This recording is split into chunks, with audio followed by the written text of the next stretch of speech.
Hey y'all. As I start, I'm witnessing her walking by herself. Is that my controller or is that the keyboard? Hold on.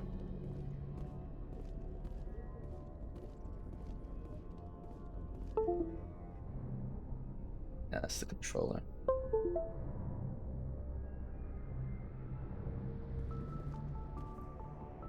Okay. So, good evening. Happy Wednesday. Hope everyone's doing well. We left off at a bit of a wild start. Eden Prime. It's still around, but it's in ruins, and it talked to some of our colleagues here, got to know them a little bit better. A lot of, well, pretty much all the codecs before I ended stream last time. I'm obviously not gonna remember all of it, but that's just so that it's absorbed and I can at least hopefully reference it or remember some of it when it's relevant. Oh, okay. Real quick.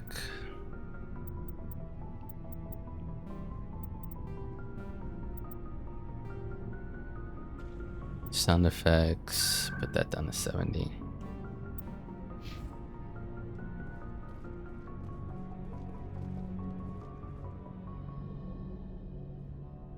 Okay.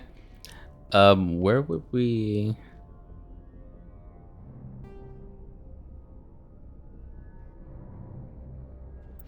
Actually, that's a good point. Just thought to myself, if... Calibration? No. Key bindings. Just checking. Oh, map is M, but...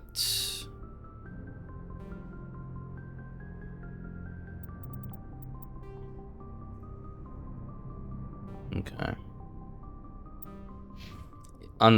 That was key bindings for keyboard and mouse, though. I wonder if there's like...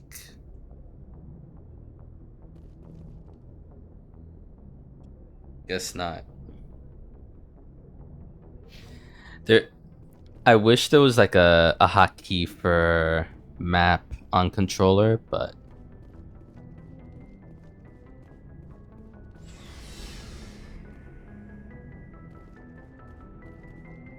we can go up higher. Is that just gonna take me to the same place? Captain's office. Captain Anderson. Okay, what have you got? Go speak to Joker when you're ready. Joker, right. The Normandy into dock. Right. We want Seth Green. Seth Green and his very signature voice. I don't think I went in here. Did I?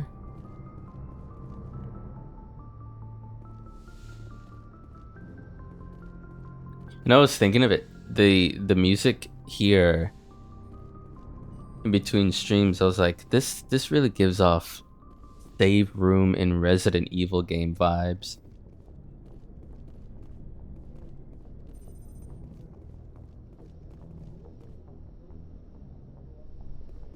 What are these? EK13?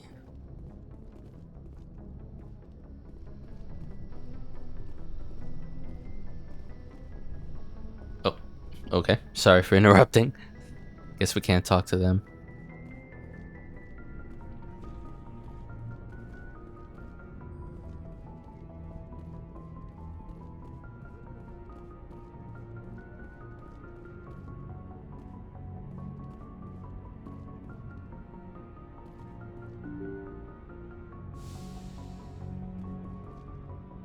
Okay. Nav manual.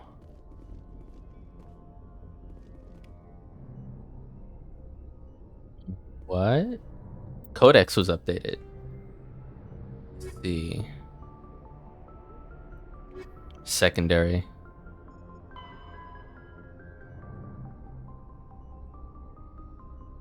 Military jargon.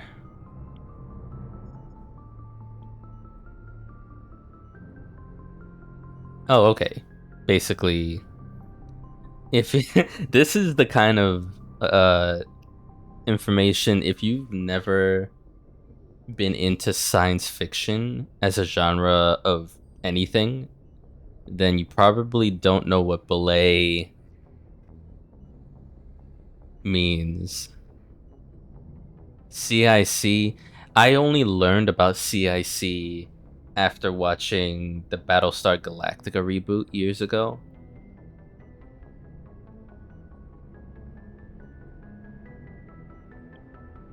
I mean, there's even some stuff here, LADAR, I know about. There's some stuff here I have never heard of. That might just be because it's exclusive to how Mass Effect as a universe labels things.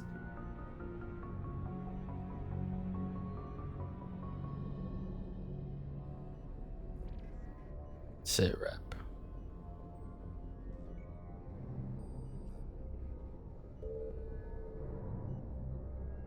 And I mean, this game came out in 07, I believe. So that's 4 years into Galactica. There had been enough influence, maybe, by 05, 06. Otherwise, I mean, I'm not gonna give all the credit to Galactica. It's kind of the way things were going with creative mindsets.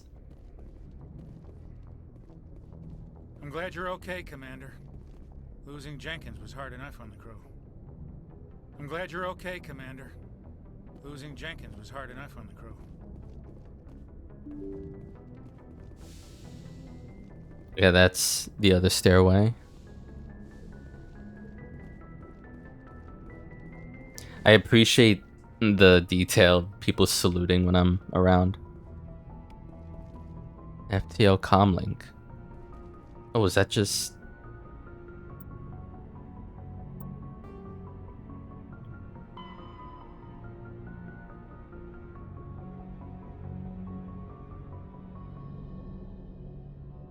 Okay. Communications. Real-time communication is possible thanks to networks of expensive mass relay comm buoys that can daisy chain the transmission via lasers. Apologies if my voice sounds dry. That's just how the weather is some days. Comm buoys are maintained in patterns built outward from each mass relay. Buoys are little more than a cluster of primitive miniature mass relays. Each individual buoy is connected to a partner on another buoy in the network, forming a corridor of low mass space. Tight beam communications lasers are pipped through these tubes in FTL space, allowing virtually instantaneous communication to anywhere in the network. The networks connect across regions by communications lasers through the mass relays. With this system, the only communications delay is the light lag between the source or destination and the closest buoy. So long as all parties remain within half a light second of buoys, seamless real-time communications is possible. That's really interesting they detailed that much.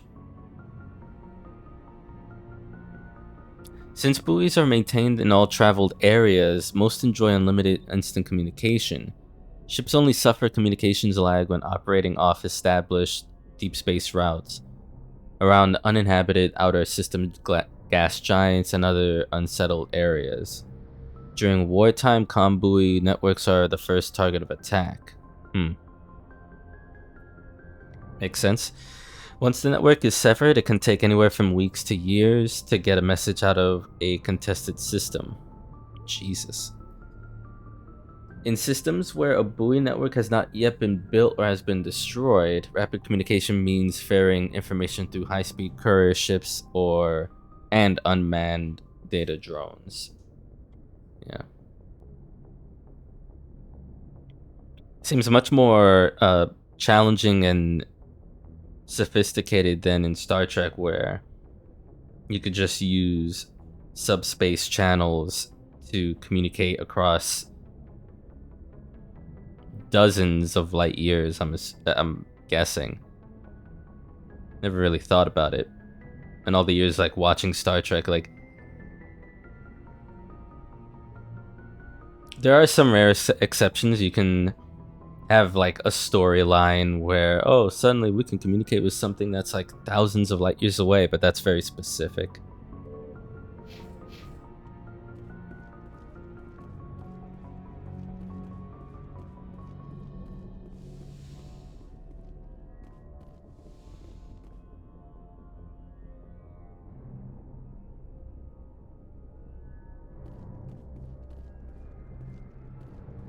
Wait, can I access this? Oh, right, I need a high rank. I am not a commander.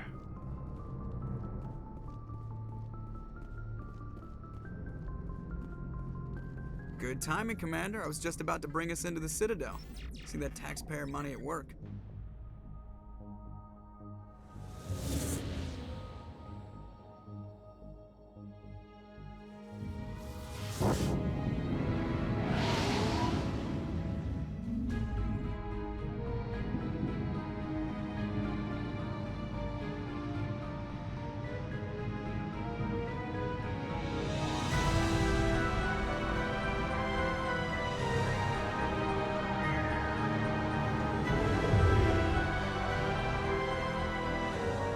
Wow. Look at the size of that ship. The Ascension, flagship of the Citadel fleet. Well, size isn't everything. Why so touchy, Joker? I'm just saying you need firepower too. Look at that monster. Its main gun could rip through the barriers in any ship in the Alliance fleet. Good thing it's on our side then. Citadel Control, this is SSV Normandy, requesting permission to land. Stand by for clearance, Normandy. Clearance granted. You may begin your approach. Transferring you to an Alliance operator. Roger, Alliance Tower, Normandy out. Normandy, this is Alliance Tower. Please proceed to Dock 422.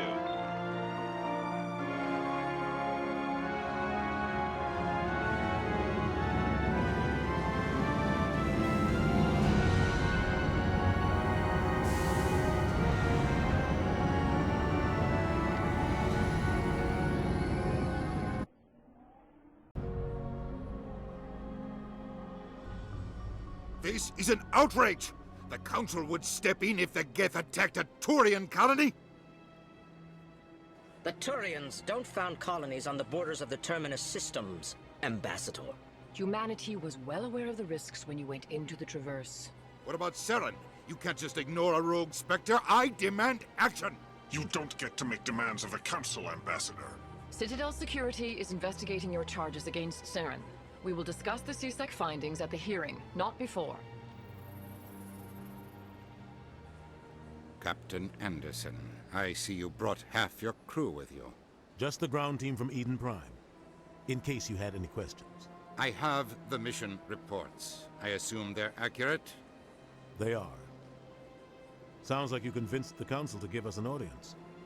They were not happy about it. Saren's their top agent. They don't like him being accused of treason.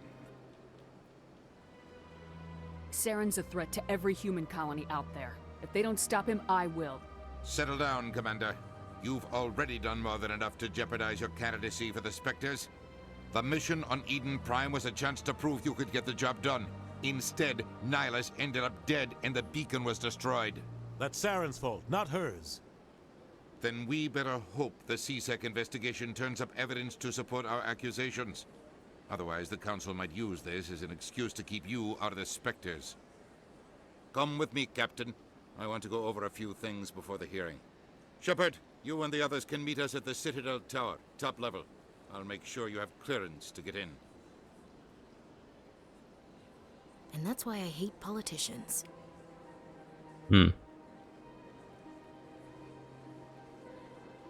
Foreign locations, mission computer to access it. Pulsing arrow on your radar. Okay.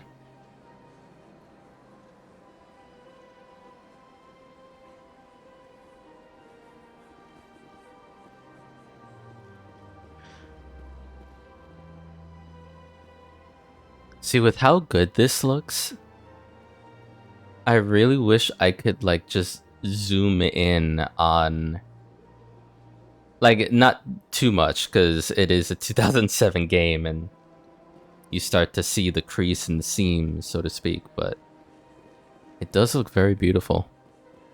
What is that? The CSEC Academy.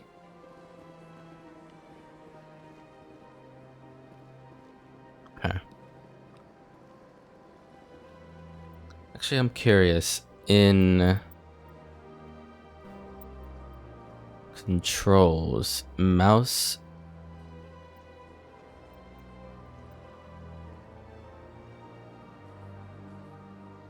Oh, stick configuration. No.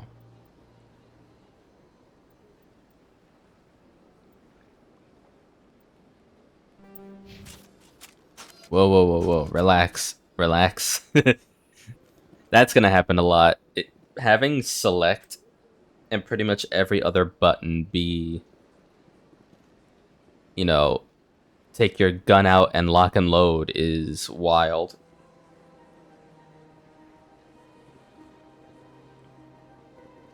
Okay. Yeah, the camera sensitivity seemed a bit low, so I bumped it up a notch. Computer console easy decryption. Okay, hold. We know how this works. Typical. 14, was it 13 saves last stream? 13.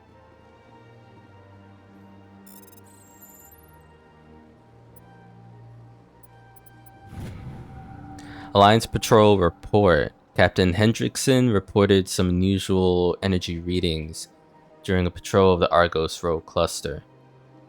She had particular concerns about the Hydra system, but was recalled before her team could investigate further.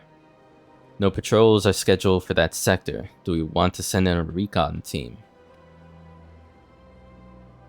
Interesting. But that went in journal. Go to the Hydra system in the Argos Road cluster and invest. Oh, that's a... Oh shit. Wait, this is a task? Yeah. So assignments are side missions. Missions, or it's like side quests. Missions are main quests. Missions are MSQ, so to speak. Yeah. Then we have the side quests, which is real interesting. That was locked behind your ability. I mean, it was easy as hell if you understood what you needed to do, but still locking that behind your ability to bypass encryption.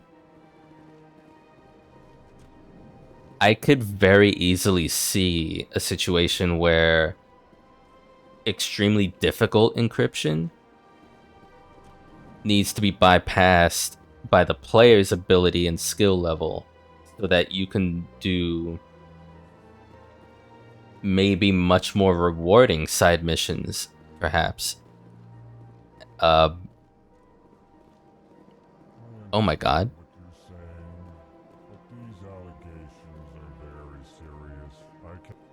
This is serious. My reputation is at stake. I spoke with the consort Zeltan. and her alone, and she betrayed that confidence. All right. I will look into it for you. In the meantime, do not do anything rash. Hello there, human. Sincere apology, Hi. but I am here on business and cannot be distracted right now. You seem distressed. Is there something I can do to help? Alarmed response. You overheard that, did you?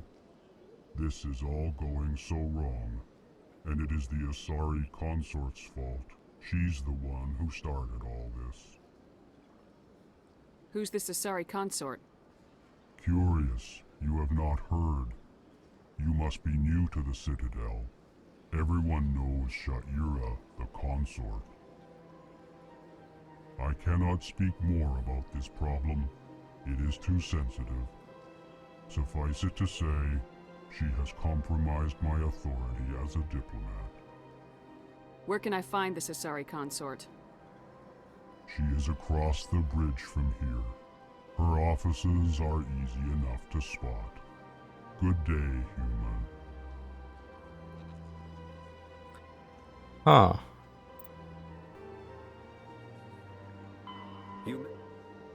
The Citadel is an ancient... The Council is an executive committee composed of representatives from the Asari Republics, the Turian hierarchy, and the Solarian Union.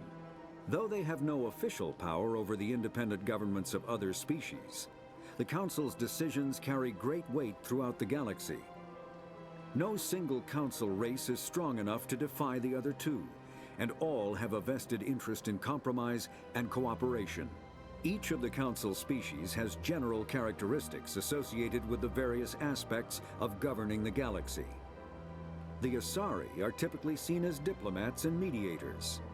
The Solarians gather intelligence and information. The Turians provide the bulk of the military and peacekeeping forces.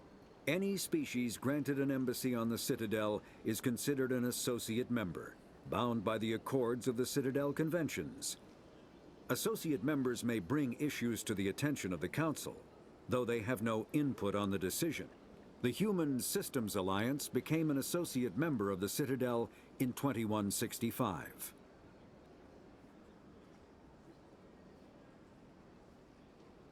Okay. I'm still not clear on which is an Asari and which one's a Solarian. Turian people are those like Nihilus, I believe.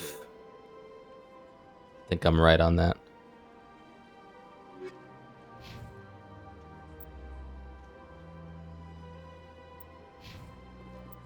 Okay, I was... Okay. Strained greeting, human. This is really not a good time. You seem distressed. Is there something I can do to help?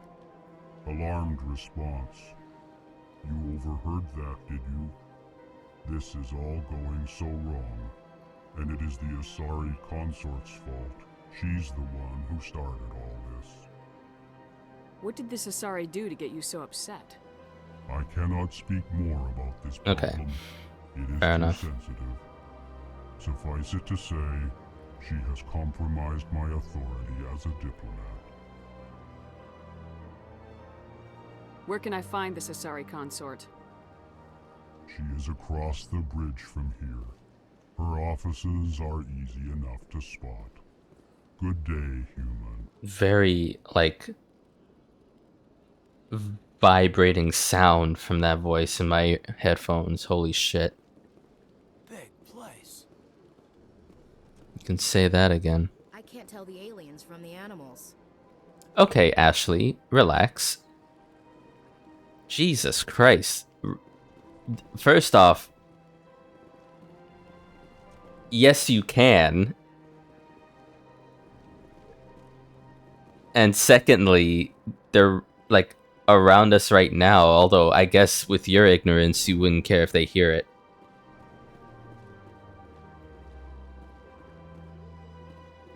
Who are you? Are you part of maintenance? Oh, that looks... You are a fascinating creature. EarthClan, you are in the wrong place, I think. Your ambassador is next door in the large office. Chastising remark. Don't be so rude, Din. At least introduce yourself. I am Din Korlak, Volus Ambassador, is there something I can do for you, Earth Clan? What is this place? You are in the embassy for the Volus and the Elcor. Your ambassador is next door, in his own office. In this shared space, I aid my fellow Volus when I'm not being interrupted. I'd like to know more about the Volus. I'm sure our history and culture would bore you, Earth Clan. Actually, I would like to know more about your history. My people came to the Citadel shortly after the Asari and Solarians had discovered it. We were instrumental in establishing a standardized galactic economy. However, despite our long association with the Citadel and our many contributions to galactic society, we still do not hold a seat on the Council. So you are the Ferengi of this universe? Talking about bringing economy into it.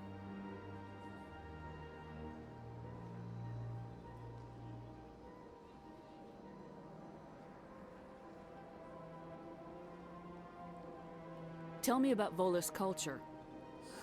We are tribal by nature, but our ways are not violent.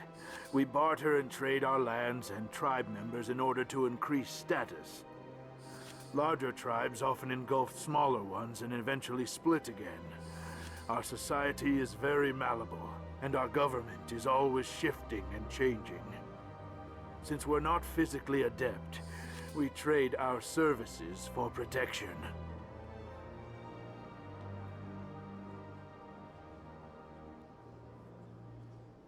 What is it you do here? I look out for the best interests of the Volus people. No easy task considering how often we are overlooked by the Council. Chastising rebuke, Din. The Council favors your species greatly. You are naive. The Earth Clan will be invited to the Council long before our species will. Why aren't the Elcor or Volus part of the Council? All species must prove themselves before they join the Council. All but the Earth Clans, it would seem. Dismissive. Ignore the Volus ambassador, human. He is incorrect in his assessment. Really? How long have we been waiting? How long do you think we'll continue to wait? Bah, this talk is wasted on the humans. You seem to have a bit of a chip on your shoulder, Din. You humans are new to the Citadel, and yet the Council has granted you great favor. Chastising rebuke, Din. I like the way Your Kalen species has talks. always been granted many concessions. Volus territory has expanded tenfold since coming to the Citadel. Details. We still have no real say in the decisions that affect Citadel space. I think that was everything, yeah? Goodbye, Ambassador. Yes, yes. Good day, Earth Clan. I should also keep in mind experience. I'm gaining experience from these convos, like I noted first stream, but at some point I'm going to bump up charm and intimidate as soon as I can.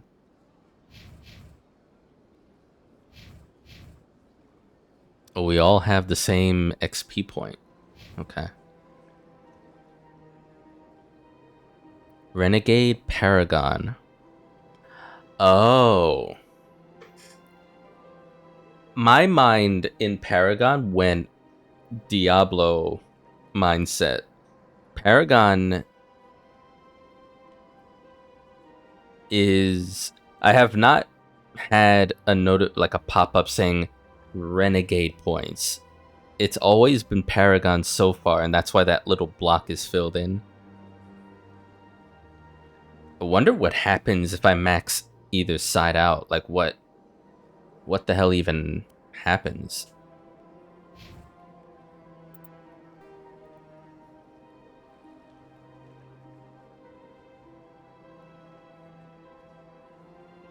Avina. This is where I am. We were in, I believe, Udina's office. Embassy Lounge. There are quite a bit to see. Wait, Avina and Avina. Is Avina not a name of someone? Am I reading this wrong? The Emporium. Rapid Transit.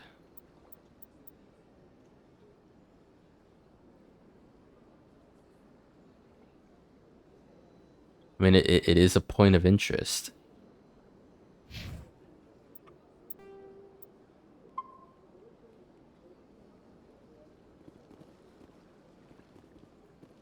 Pleased greeting. Human, it is always good to see your kind. I am Ambassador Kalen.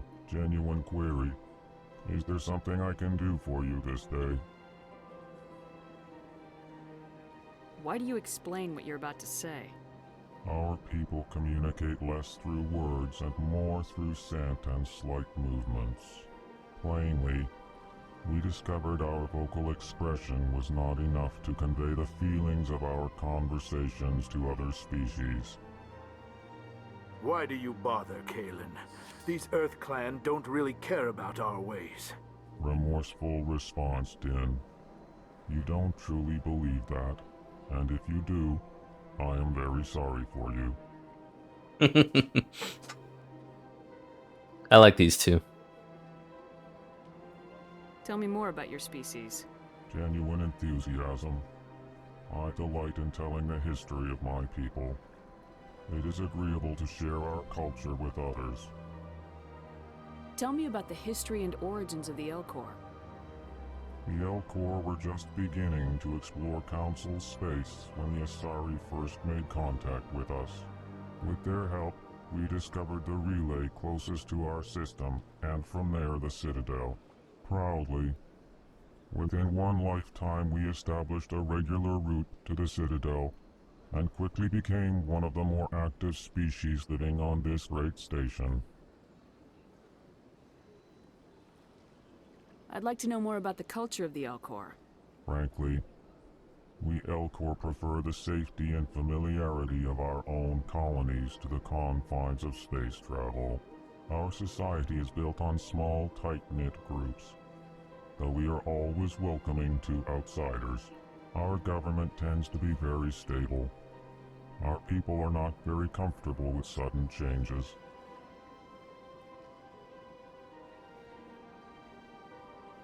Why do you explain what you're about to say? Our people communicate less through words and more through scent and slight movements. Plainly, we discovered our vocal expression was not enough to convey the feelings of our conversations to other species. Why do you bother, Kalen? These Earth Clan don't really care about our ways. Remorseful response, Din. You don't truly believe that, and if you do, I am very sorry for you.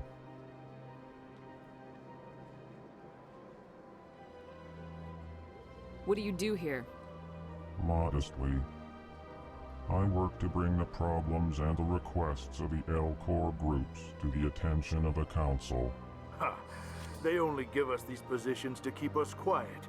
The Council doesn't care about our races. Chastising rebuke. Your tone is inappropriate, Din. This human is not to blame for your malcontent or your misconceived suspicions. Tell me more about your species. Genuine enthusiasm. I delight in telling the history of my people. It is agreeable to share our culture with others. Goodbye, Ambassador. Sincere farewell. Good day to you, human. Enjoy your time on the Citadel. This is gonna be Even without 100%ing this game, this is gonna be a long ass playthrough. With no lack of desire either. It really is interesting presentation of all this that makes me want to The Volus are get a into member things. species of the Citadel with their own embassy, but they are also a client race of the Turians.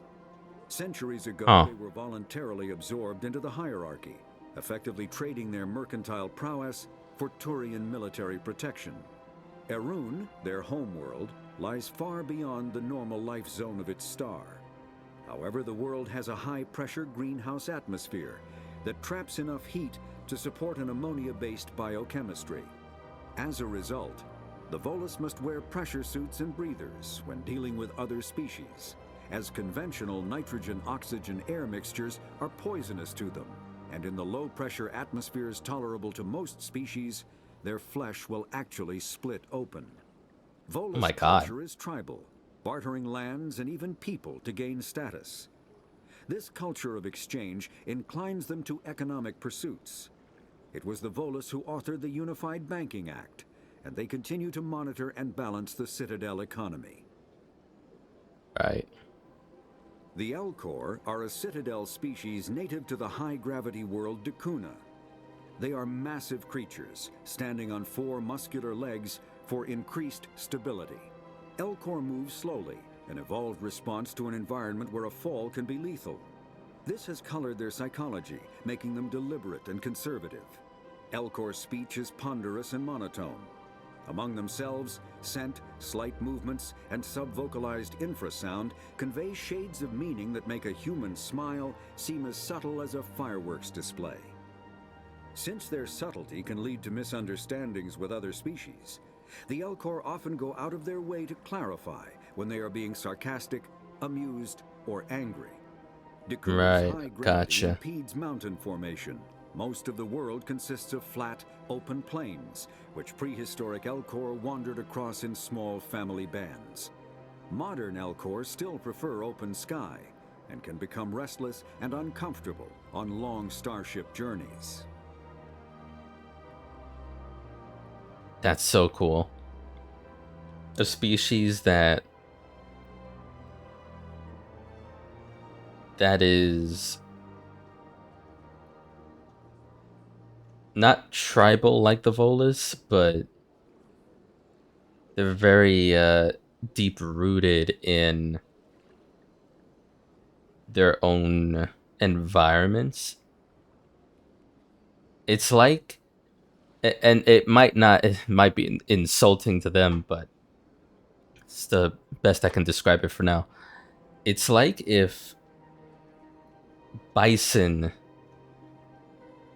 had eventually evolved to the point where human-like consciousness was achieved, then built on that to harness the resources, the environment, technology, going up into space even, but still having the desire to be in their own nature at home.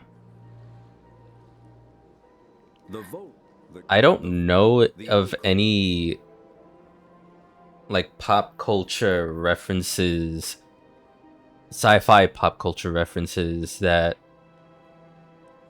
match up to that kind of species. I mean, I'm not to say I know every science fiction bit. I'm sure there is, but in my experience, I haven't seen an imaginary alien species that's like that.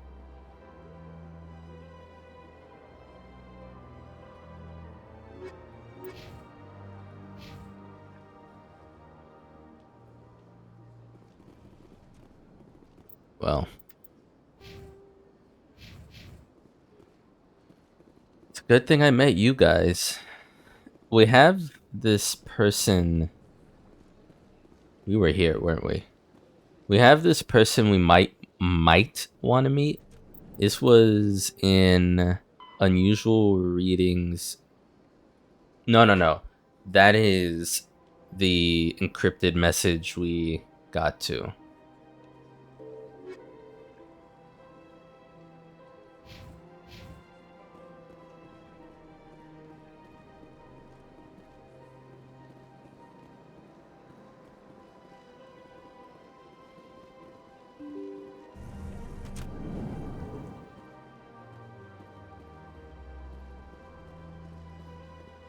Avina. Good day, Commander. The human ambassador is up the stairs, first room on the right. You know who I am? Yes, I receive reports on all newly arrived dignitaries and notable people. What is this place? This is the Presidium. More specifically, you are at the Citadel embassies. If you have more questions, please access Avina. What's that? Oh, Avina is the virtual guide for the Citadel. Feel free to access the terminal yourself. Gotcha. Okay. I was thinking it's either something like that or fast travel itself. What's your name? What do you do here? My name is Safiria. I'm the administrative assistant for the embassies. You seem to be distracted. The embassies are the hub of all Citadel politics. When you represent trillions of citizens, it tends to get a little busy. Fair enough. I should be going now. Have a pleasant day. You too. Welcome to the Presidium. Allow me to be your guide.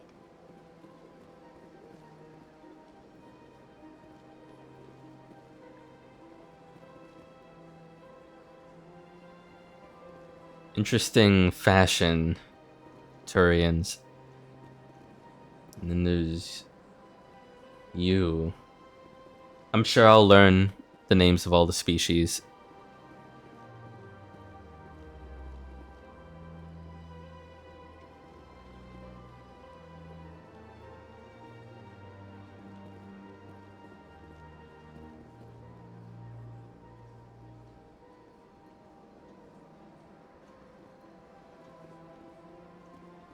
Welcome to the Presidium.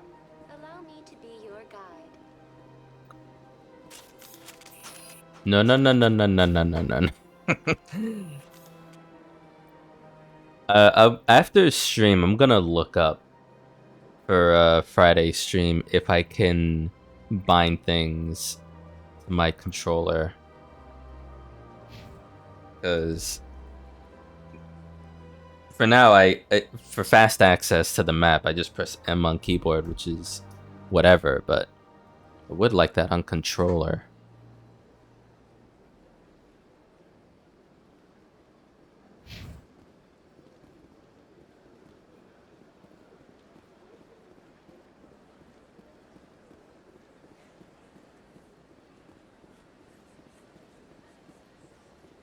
I actually don't want to meet the captain yet.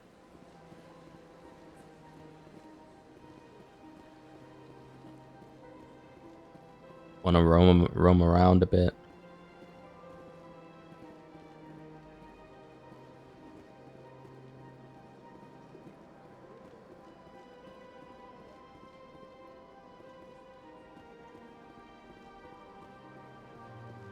Oh, there's a statue of somebody. Oh, wow. Oh, so yeah. Because this is a fake sky.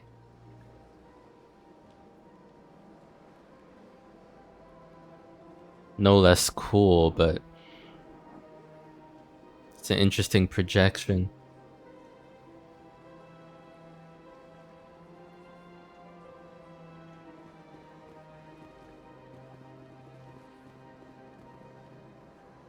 I can see how easily immersed players in 2007 could be, because there's a lot of little things to take in that make the world you're in here feel more real.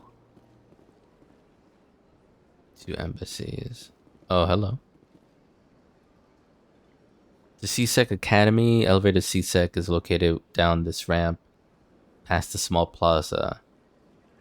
Down there, okay.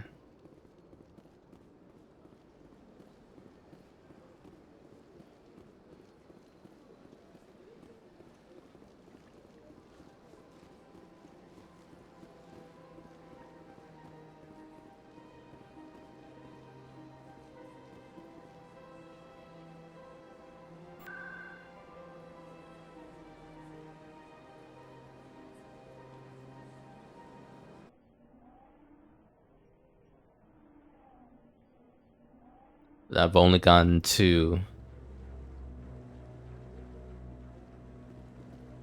the only location I can get to, but I bet all these staircases aren't just for show. Uh-huh. They make for good defensive positions if this place is ever attacked. yeah, because when you see a staircase, I think military. You sure have to climb a lot of stairs to reach the council. That's supposed to be symbolic of their importance. I think they're just, you both need to it just stairs, dude. Like, it's not a conspiracy. Saren's hiding something. Give me more time. Stall them. Oh. Council, don't be ridiculous. Your investigation is over, Garrus. What the hell? Commander Shepard, Garrus Vicarian. I was the officer in charge of the CSEC investigation into Saren. Oh, okay.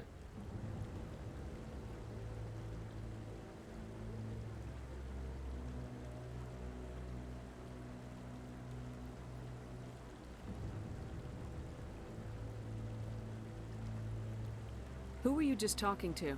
That was Executor Palin, head of Citadel Security, my boss. He'll be presenting my findings on Saren to the Council. Sounds like you really want to bring him down. I don't trust him. Something about him rubs me the wrong way. But he's a Spectre. Everything he touches is classified. I can't find any hard evidence. I think the council's ready for us, Commander. Good luck, Shepard. Maybe they'll listen to you. You don't want to keep the Council waiting. Yes, they have to wait for me. What do you mean?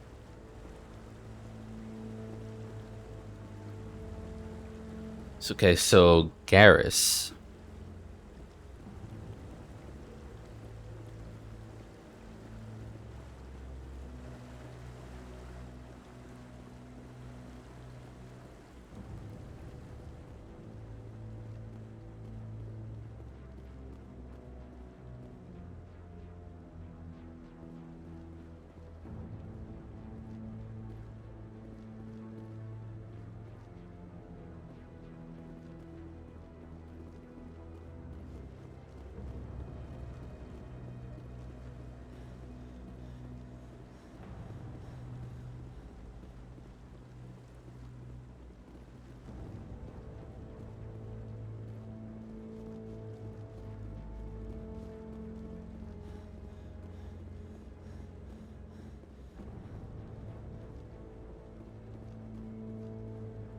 Another one of you.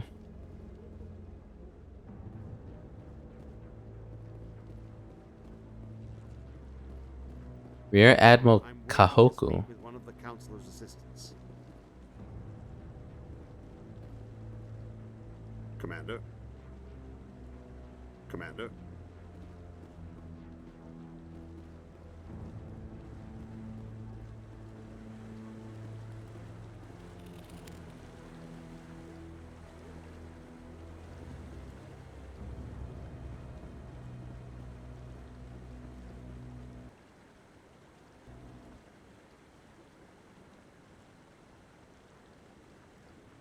Oh, council chamber is nearby. What the hell? How have I just gotten closer to the objective? I wasn't even aiming for it.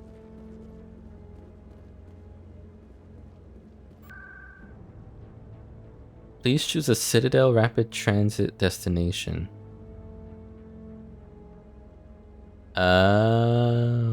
No, we're not doing that yet. Don't be ridiculous.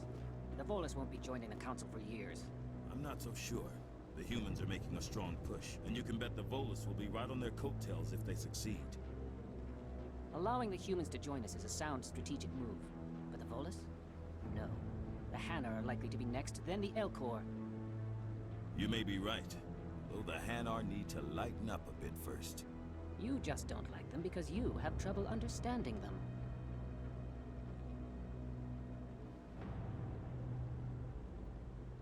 No, no, no. Don't mind me. Continue. I'm not here. I'm not here.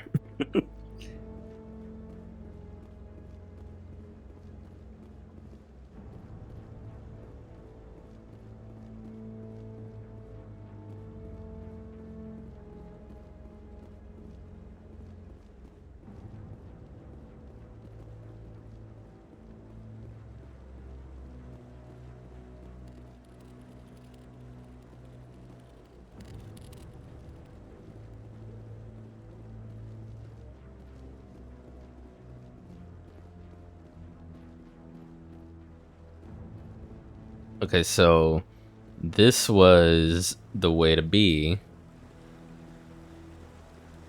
And I don't wanna. Not yet. Let me explore a little. You don't want to keep the council waiting. Ah, fuck the council. I'm good. For now. Also, don't tell them I said fuck the council. Embassies, bank. Okay. Oh.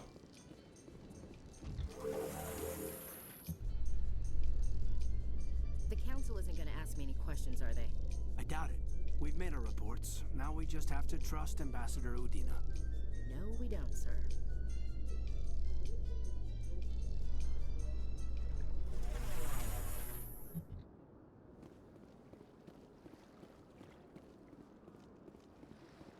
Look at that bug thing over there.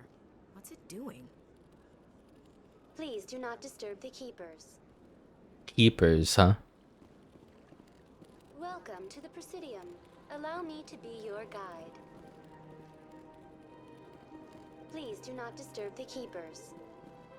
Greetings and welcome to the Presidium. My name is Avina, and I am pleased to be your virtual guide throughout this level of the Citadel space station. What does that mean? I am a fully interactive virtual intelligence, programmed to provide spontaneous guidance at predetermined locations of interest throughout this level of the Citadel. I may also be contacted through any of the Presidium VI terminals, should you require assistance. Give me the tour. You are standing at Presidium Tourism Terminal 2, located at the base of the Citadel Tower, one of the most recognizable and important features of the Presidium. To your left is one of the Keepers, the enigmatic caretakers of the Citadel, working on a control panel. You may see Keepers involved in various tasks throughout all levels of the Citadel. We ask that you do not interfere with them in any way. The Keepers are essential to the smooth operation of the Citadel. Obstructing their daily work will result in harsh penalties, including incarceration and rehabilitation. I'd like to know more about the Keepers. Little is known about these peaceful servants of the Citadel, though they are essential to the operation and maintenance of the entire station. Citadel regulations protect the Keepers against interference during the performance of their tasks. Failure to comply will result in harsh penalties. Keepers can be seen in all sections of the Citadel, but are typically found in and around the tower. Any particular reason there are so many Keepers in this area? The Keepers do not communicate with other species. It is assumed, however, that the tower houses the Citadel's primary control systems. Many of the station's systems, such as navigation and life support, function automatically. It is believed the Keepers operate those systems from inside the tower's inaccessible core. The Keepers also make frequent appearances in the council chamber itself, though they appear to be just passing through on their way to some other destination. Tell me more about the Relay Monument. Discovered by the Asari who first arrived at the Citadel, the Relay Monument is one of the station's most interesting and controversial features. What is the meaning behind this striking piece of art? Is it a tribute to Prothean vanity? A reminder of their conquest of the galaxy through mass relay technology? Or perhaps it is a symbol of unity, a Prothean acknowledgement that the relays would eventually lead other species here to the Citadel. No one can say for sure, making the relay monument a favorite topic of discussion among academics and scholars.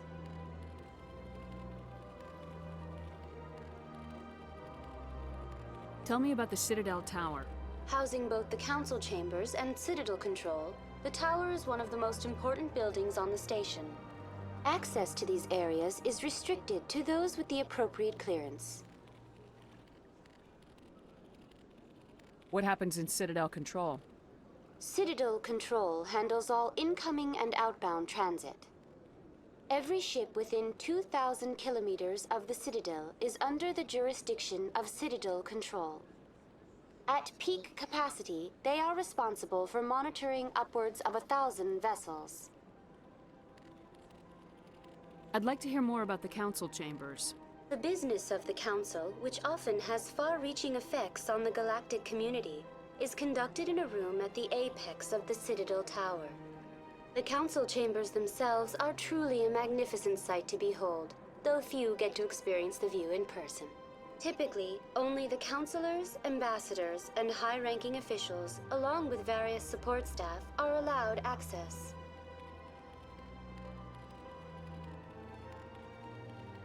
That's all for now. Thank you for using Avina. Have a pleasant day. Level up, baby. Okay.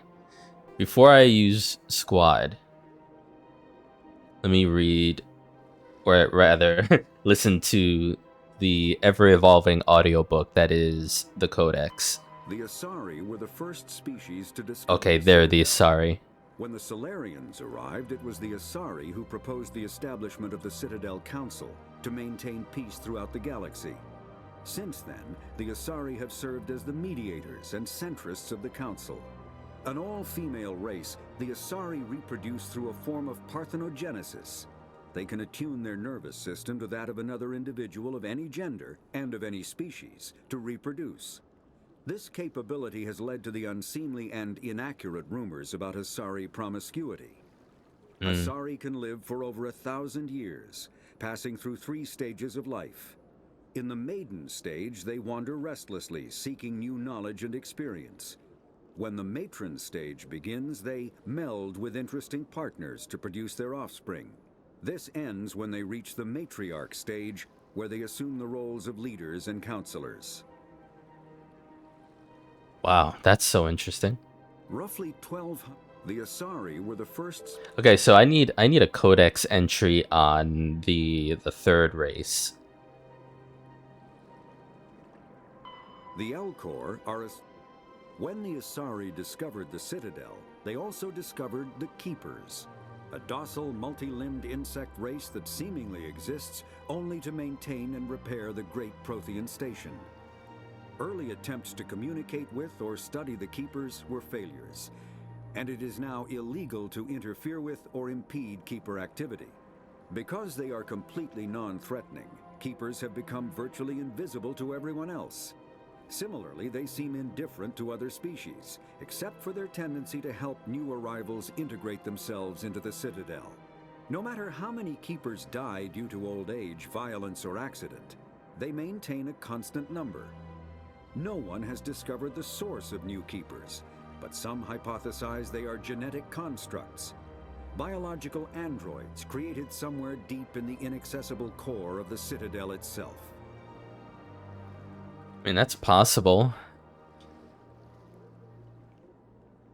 There are... I have to imagine there are parts of the Citadel itself that are inaccessible to everyone else, so...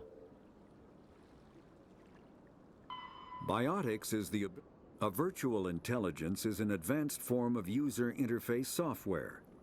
VIs use a variety of methods to simulate natural conversation, including an audio interface and an avatar personality to interact with. Although a VI can provide a convincing emulation of sentience, they are not self-aware, nor can they learn or take independent action. VIs are used as operating systems on commercial and home computers. Minimal VI agents are also available. Agents are compact and specialized. Some serve as personal secretaries, filtering calls and scheduling meetings based on user-defined priorities. Others are advanced search engines, propagating themselves across the extranet to collate user-requested data. Commercial VIs in a variety of stock personalities are available at any software retailer.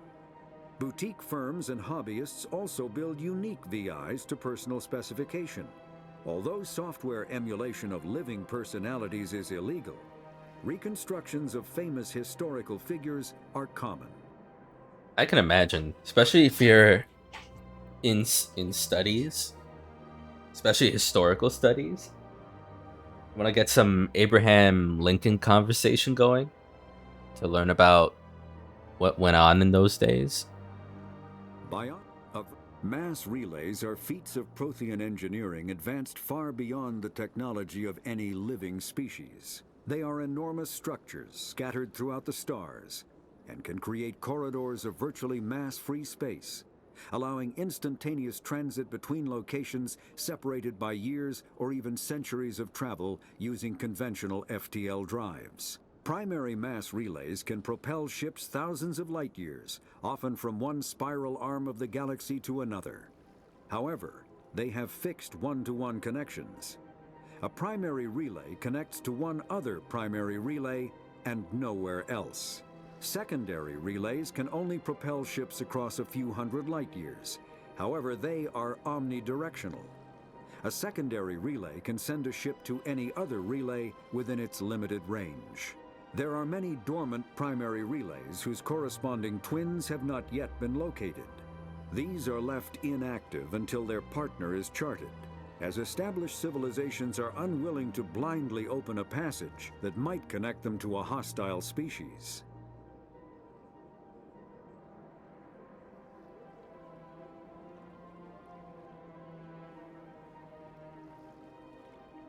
Okay, so it's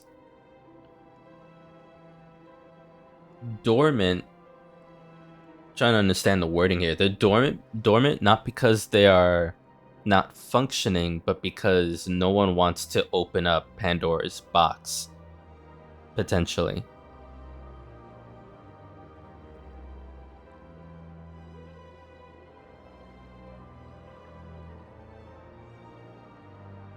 I guess somewhere in the software of these things, there's, hey, I'm this, here's my twin over yonder. It's safe for you to go from here to there. I guess from the perspective of council races, or non-council races, because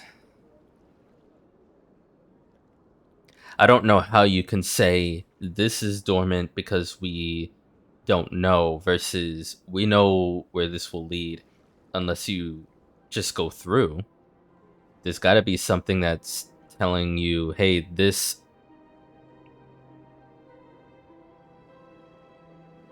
are the coordinates to my twin. I don't know. Maybe it's the other explanation that they're just dormant because you have to discover one. It's not just charting it, it's activating it. And if it's dormant, that means the twin hasn't been activated yet. Mass relays, which actually makes a lot more sense.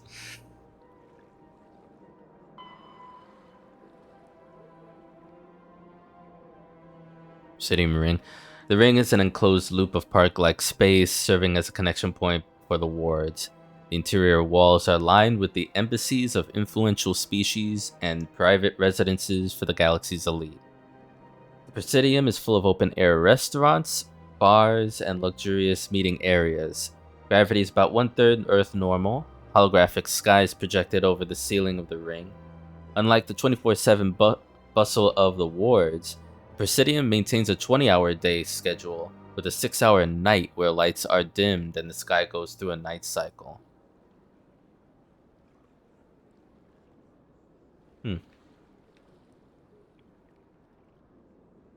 Offices and residences are often open to the interior.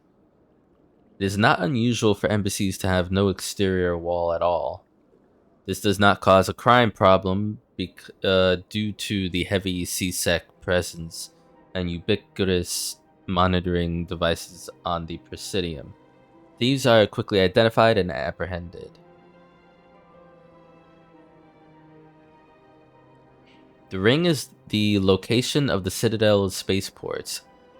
Being closer to the center of spin, there's less motion for a ship to match, and the reduced spin gravity makes handling cargo easier.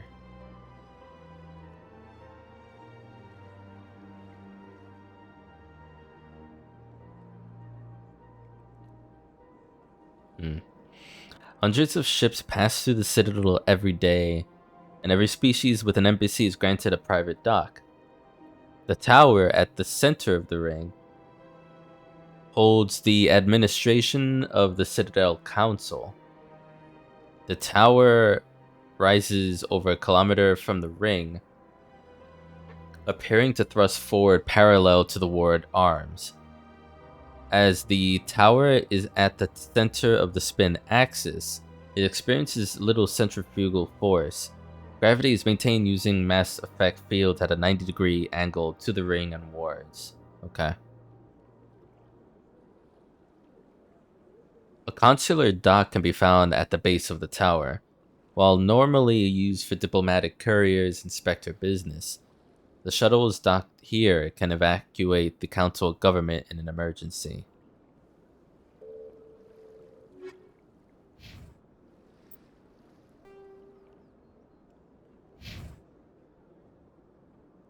Yeah, dude. There's like no way I would skip this. Really isn't. 6 points.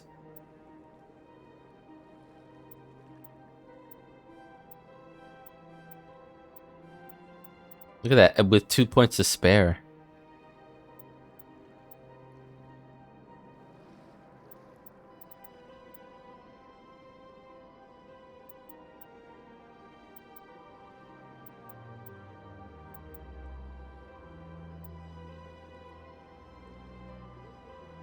What was that? I see. Let me focus on... I can't wait for sniper rifle. I almost said sniper rifle. Rifle. Soldier, his health by 6.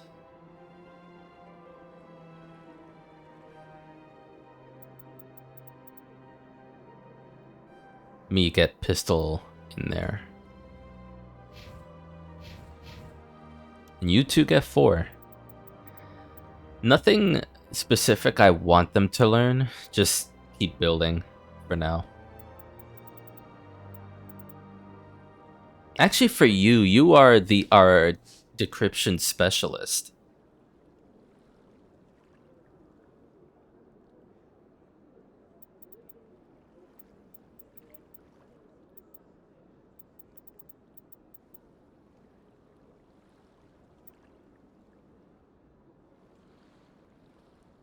Advanced sabotage.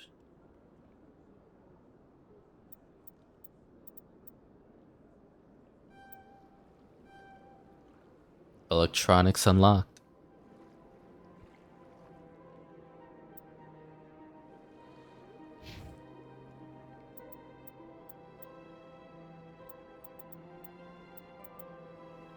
You can learn shotguns. Holy shit! Yeah, you need at least 1 on that.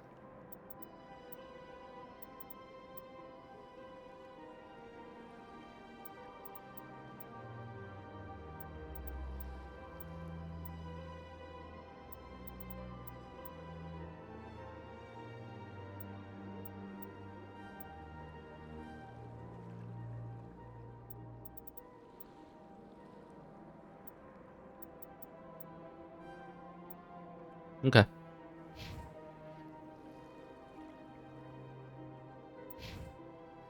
Yeah, I feel real good about that. Another 1,100 to level 4.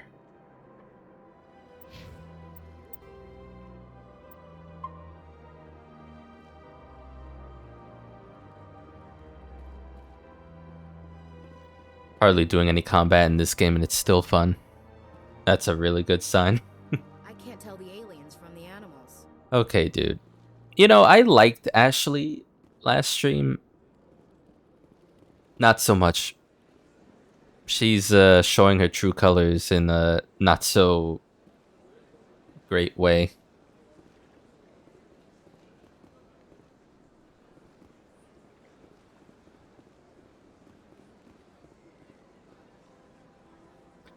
Okay.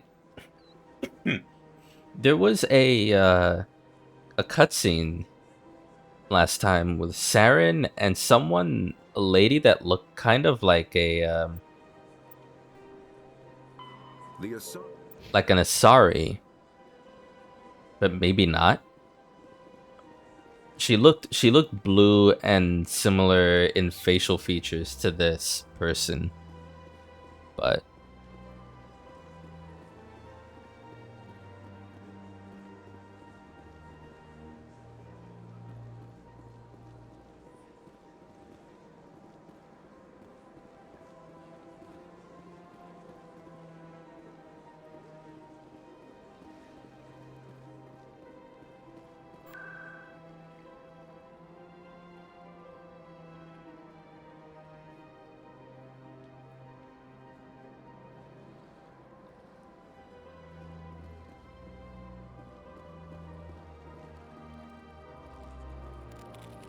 very mysterious, this race.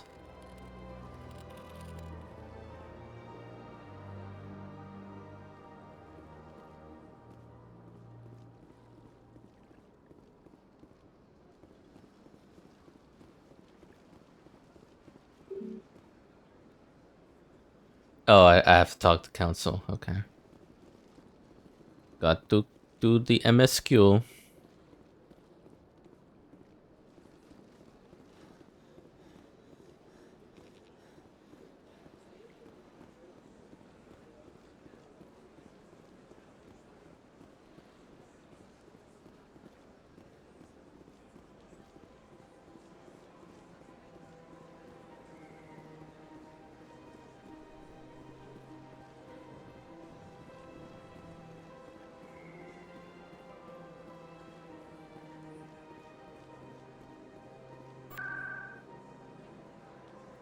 Do I have to like touch these to actually gain access, or do I just go into the general area of one that I haven't been to before to increase the amount of fast travel points? Like, am I am I doing the good old touch like an FF14 on an Aetherite, or is that not necessary? Oh, hello, Barla Vaughn. What's this? One of the Earth Clan. Ah, a very famous one, yes? You are the one called Shepherd. It is a great honor to welcome the heroes of the Blitz.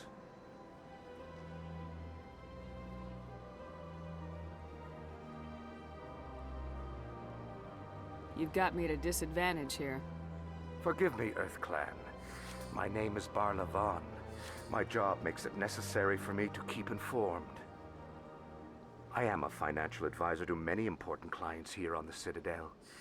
When someone as important as yourself arrives on the station, I take notice.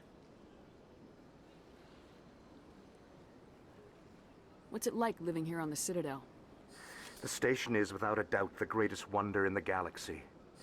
It is a technological marvel, but its true splendor goes much deeper than the hull and engines. From the Presidium to the wards, the entire station is a testament to the success of the Council. All the species of Citadel spaced together in a single strong community. What makes the Presidium so special? It is the political center of Citadel space. 80% of all intelligent species in the known galaxy acknowledge the Council's authority on interstellar matters. But only the most powerful and influential species have embassies here on the Presidium. This level of the station is reserved for the elite, Shepherd. People like us. What are the wards like? The cultural heart of the galaxy. They pulse with the lifeblood of millions of citizens from dozens of different species. You never know what you'll find down in the wards, Commander. It's always full of surprises. Fortunately, most of them are pleasant. Tell me more about your job. Galactic finance is incredibly complex. A mix of laws and regulations from dozens of interstellar economies. I'm an expert in how all these economies interact. For a fee, I share my expertise. I also offer premium services for those clients who need someone to conduct business without drawing unwanted attention. Discreet and efficient. That's my motto. Sounds pretty shady. Everything I do falls completely within the bounds of interstellar commerce law. Even so, many of my clients would prefer their transactions remain undisclosed. For example, suppose a Hanar ambassador was petitioning the Council to reduce tariffs on Hanar goods. How would it look if he had money invested in a Hanar exporting company? Even if his true motives were to help his people, he would be accused of advancing the petition for his own personal gain. I can keep his personal finances private. Still sounds shady to me. Then we can only hope he will never be cursed with a large enough fortune to require my services.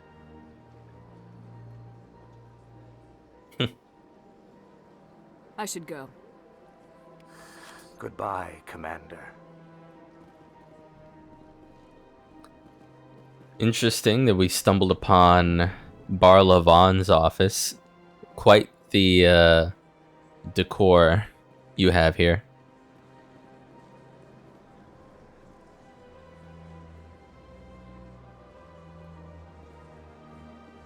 Oh wow. Man, and this was I keep telling myself this was a 2007 game.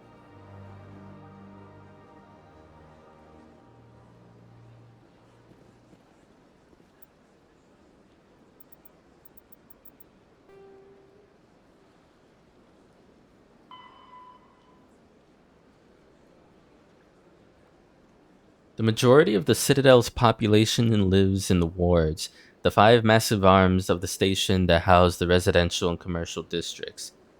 Many galactic races have established cultural enclaves here. Population density and cost of living are extremely high, akin to Earth cities such as Hong Kong and Singapore.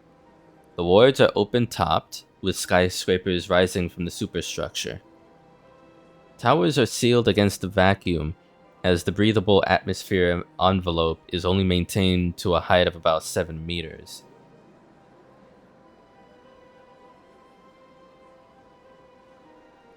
Oh, interesting. So you better have air pumping from its foundations on up. I guess for humans at least. So that anything above those 7 meters still maintains like good life support. The atmosphere is contained by a centrifugal force of rotation and a membrane of dense, colorless sulfur hexafluoride gas, held in place by carefully managed Mass Effect fields.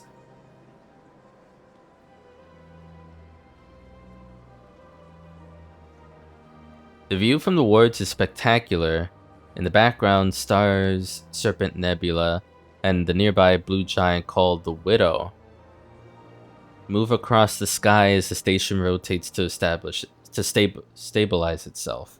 Establish itself.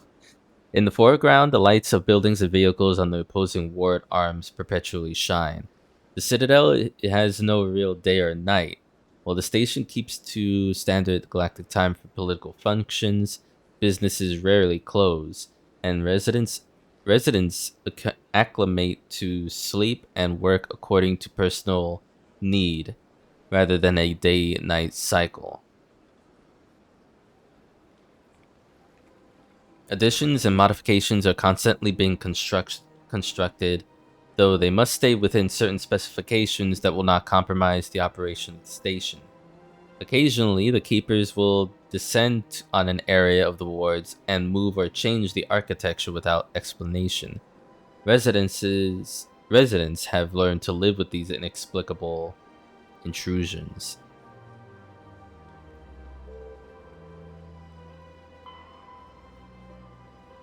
Credits.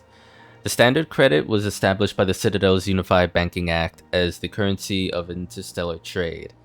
The credit has a managed floating exchange rate, calculated in real time by the central bank to maintain the average value of all participating currencies. Some regional currencies are worth more than a credit, and some less. Hard currency can be stolen or counterfeited, so electronic fund transfers are the norm. More importantly, physical transactions cannot be easily tracked, making them ideal for tax evasion or the purchase of illegal goods. When the Alliance joined the Citadel, its various national treasuries were linked into the credit network. Oh, okay. A human with a bank account of Mexican pesos, Japanese yen, or Indian rupees can purchase any item priced in credits at a fair market value. All economies that participate in the credit network are required to price items in both local currency and credits. So interesting.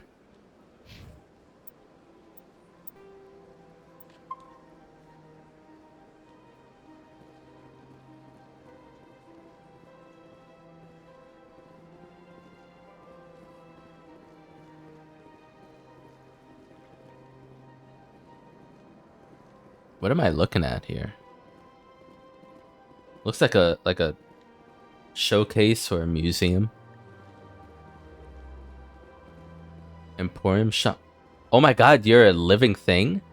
I thought you were I thought this was a statue looking at it from a distance. Ah, human. This one is greatly pleased to see you here in my decadent emporium. Whoa. Who are you? This one's face name is Delaninder, though many in this place simply refer to it as Delan. Please take time to examine the fine goods it has for purchase, all of great worth.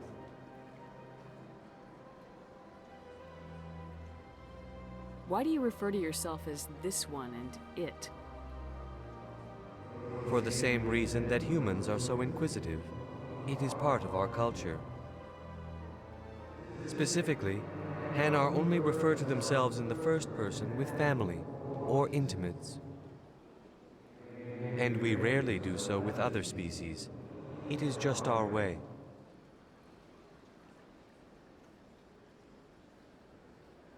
What exactly do you sell?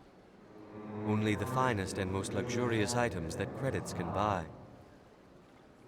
This one is able to procure almost any item the human would desire, for a price, naturally.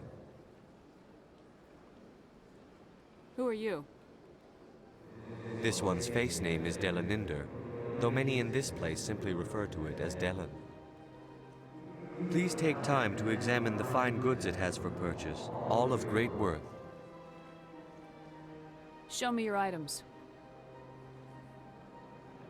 Oh, this one is pleased to do so, human. You will not be disappointed.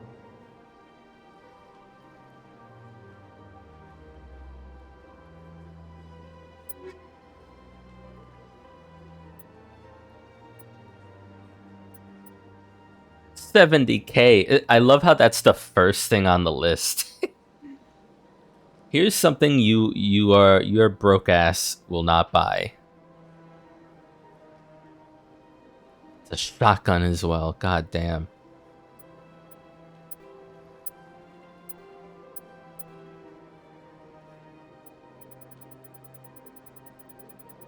And I don't have many things that are worth even selling. I would sooner turn them into Omnigel before selling. I mean, 1550 isn't a lot, but also this is literally my first time dealing with a vendor in this game, so. Wait a minute, unique item. Certa Foundation license. So the Foundation license for the Normandy Quartermaster. Cost 100. Should I get this?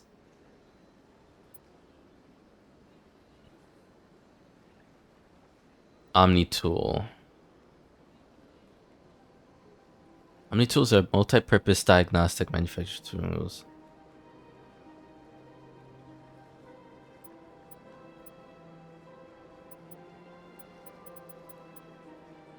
Wait, so items, there are common items and then...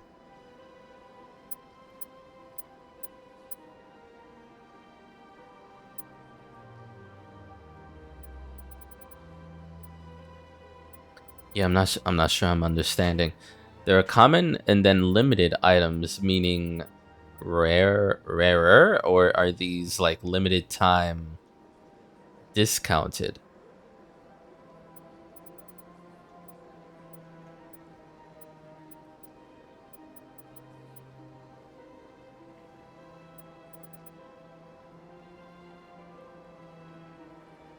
And it also, it's a fucking suitcase, I just realized. I'm gonna get it.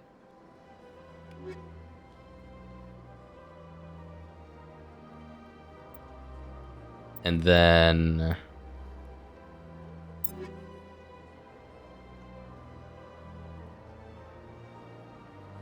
I guess I would never be able to see it, would I?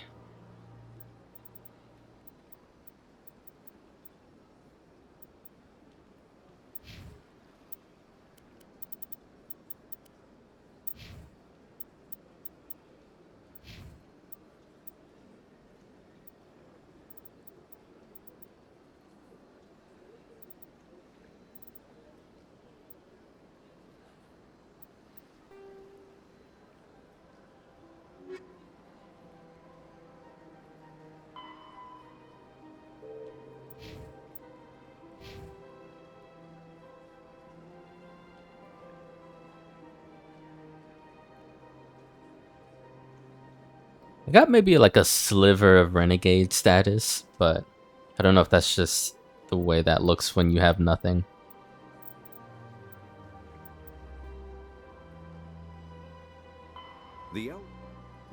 The Hanar are a citadel species known for excessive politeness. They speak with scrupulous precision and take offense at improper language. Hanar that expect to deal with other species take special courses to help them unlearn their tendency to take offense at improper speech. All Hanar have two names. The face name is known to the world. The soul name is kept for use among close friends and relations. Hanar never refer to themselves in the first person in conversation with someone they know on a face name basis. To do so is considered egotistical, so instead they refer to themselves as this one, or the impersonal it. Their homeworld, Kaje, has 90% ocean cover and orbits an energetic white star, resulting in a permanent blanket of cloud. Due to the presence of Prothean ruins on the world, many Hanar worship them, and Hanar myths often speak of an elder race that civilized them by teaching them language.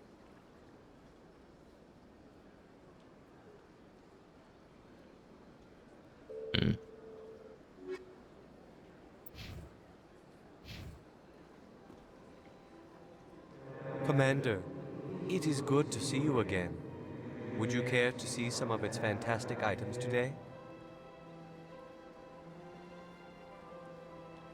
Show me your items. Oh, this one is pleased to do so, human. You will not be disappointed.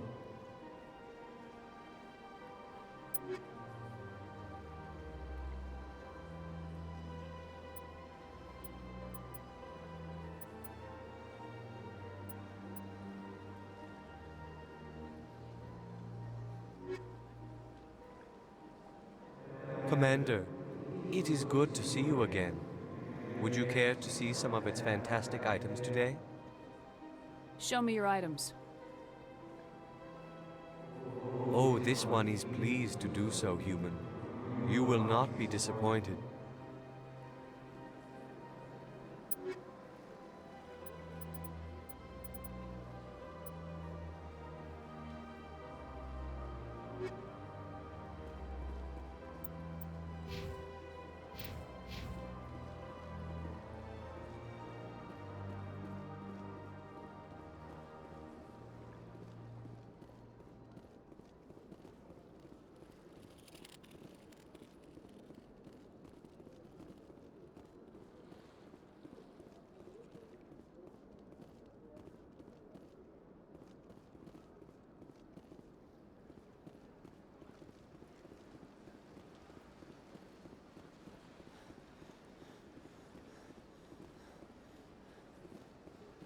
We came from there.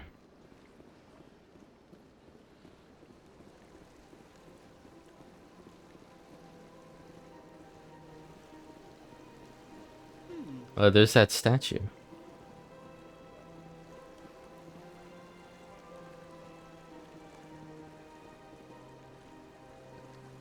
Welcome to Presidium Tourism Terminal 3.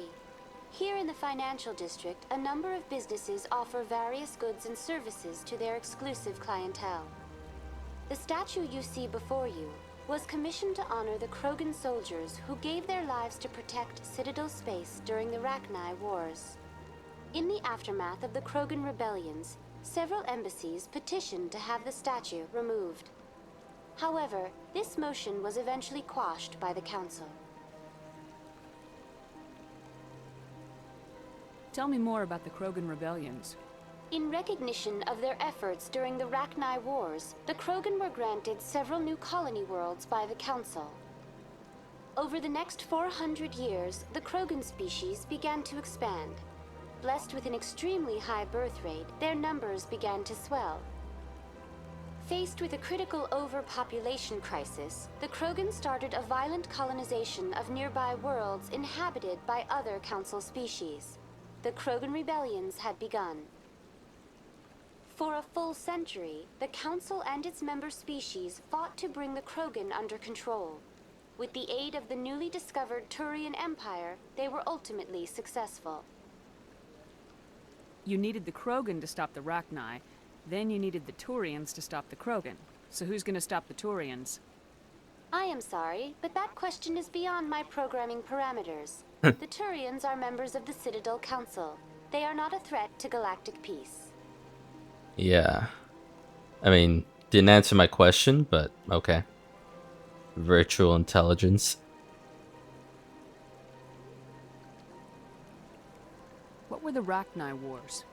Nearly 2,200 years ago, explorers seeking to expand Citadel space opened up mass relays leading to systems controlled by the Rachni. A highly intelligent and aggressive insect race, the Rachni unleashed a war of conquest against the rest of the galaxy that lasted for nearly 3 centuries. The emergence of the Krogan finally turned the tide in favor of the Citadel species. Krogan forces provided the numbers necessary to halt the Rachni advance and drive them back. The Krogan then pursued their retreating fleets. Able to survive the harsh environments of the Rachni homeworlds, the Krogan hunted their enemy to extinction. Was it really necessary to wipe them out? I am sorry, but a value judgment of that nature goes beyond my programming. Why did the Council fight so hard to keep the statue? The Krogan were instrumental in saving the galaxy from the Rachni threat. The Council believed this historical fact should not be forgotten. The Council also hoped that preserving the memorial would improve diplomatic relations with the Krogan and bring about a peaceful resolution to the rebellions. Unfortunately, the Krogan refused to negotiate and only surrendered after their population and homeworlds had been ravaged by the Turians.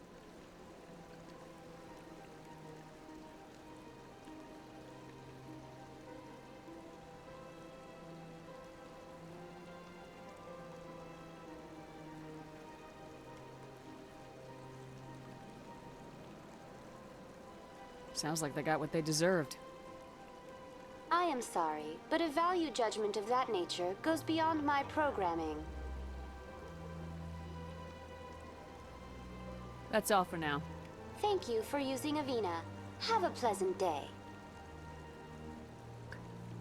I was hesitant to choose that. I mean, I guess I'd have to be there to really understand it. And I don't know the...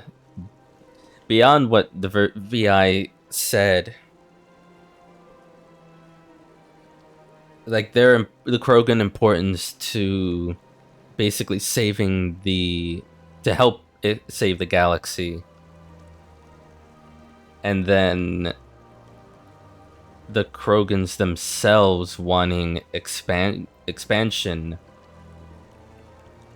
against their neighbors is is wild, but if it was just because, hey, we need breathing room, that kind of shit,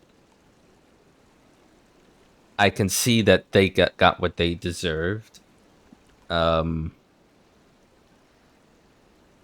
It sounds like the Turians also almost did to the Krogans what the Krogans did to the Arachni. Extinct races, holy shit. Spacefaring species that went extinct thousands of years before the present. 50,000 years ago, though now extinct, the Rachni once threatened every species in Citadel space. Over 2,000 years ago, explorers foolishly opened a mass relay to a previously unknown system and encountered something never seen before or since, a species of spacefaring insects guided by a hive mind intelligence. Unfortunately, the Rachni were not peaceful, and the galaxy was plunged into a series of conflicts known as the Rachni Wars. Attempts to negotiate were futile, as it was impossible to make contact with the hive queens that guided the race from beneath the surface of their toxic home world. The emergence of the Krogan ended the Rachni Wars. Bred to survive the harshest environments, the Krogan were able to strike at the queens in their lairs and reclaim conquered Council worlds. But when Krogan fleets pressed them back to their homeworld, the Rachni refused to surrender, and the Krogan eradicated them from the galaxy.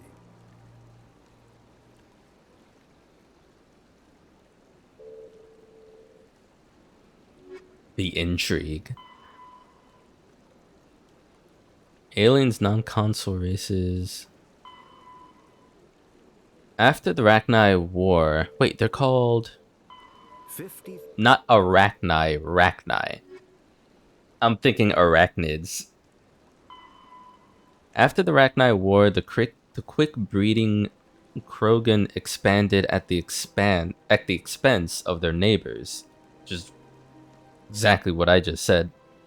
Warlords leveraged their veteran soldiers to seize living space while the council races were still grateful.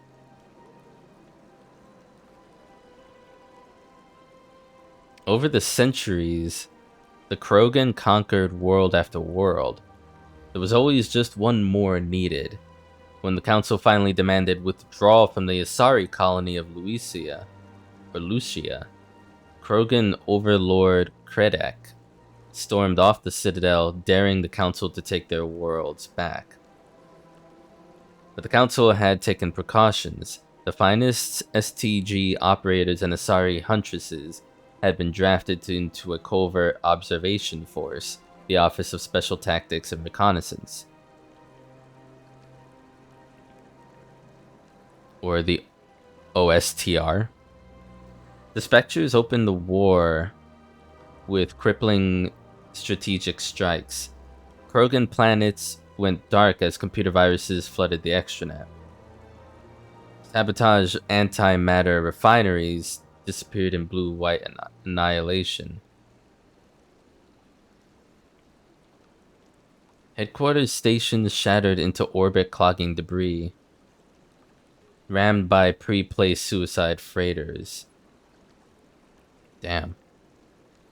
Still, this only delayed the inevitable. The war would have been lost if not for first contact with the Turians, who responded to Krogan threats with a prompt declaration of war.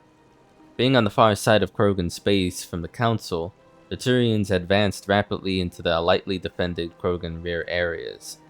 The Krogan responded by dropping space stations and asteroids on Turian colonies. The fact that part of warfare and militaristic might involved entire fucking space stations being launched at worlds and colonies is insane to me. Be like, fuck you, your ability to even live where you used to be, where your people used to be. They're flattened, and anyone else of your race cannot live there. Because you don't drop... That's like, where did it say it? Space stations and asteroids. You don't just launch asteroids onto colonies and expect to be able to live there anymore. That's literally nuke level warfare. 3 worlds were rendered completely uninhabitable. Yeah, exactly. This was precisely the wrong approach to take with the Turians. Each is first and foremost a public servant, willing to risk his life to protect his comrades. Rather than increasing public war wariness, Krogan tactics stiffened Turian resolve.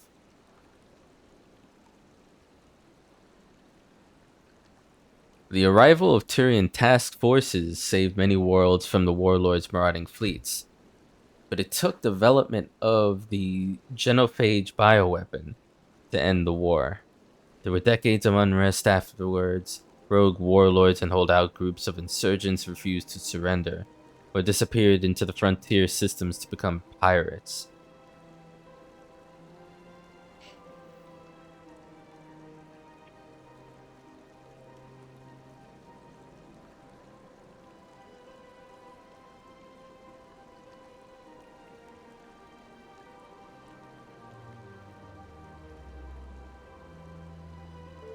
So messy.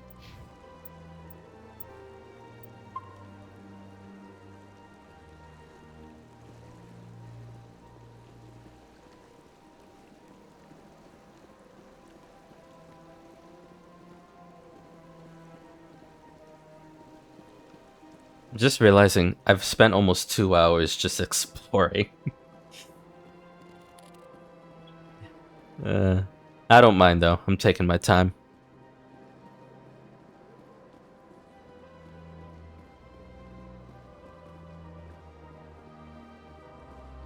That's nothing. I've had my office rearranged 5 times now. Rearranged. 5 times? Why? What do they want? How should I know? It's not like keepers offer an explanation for what they're doing. And yet, everyone just lets them go on doing whatever it is they do. What choice do we have? If you try to stop them, they just shut down and another one replaces it. Just strange that we know so little about them. Not to mention frustrating.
Let me talk to this VI.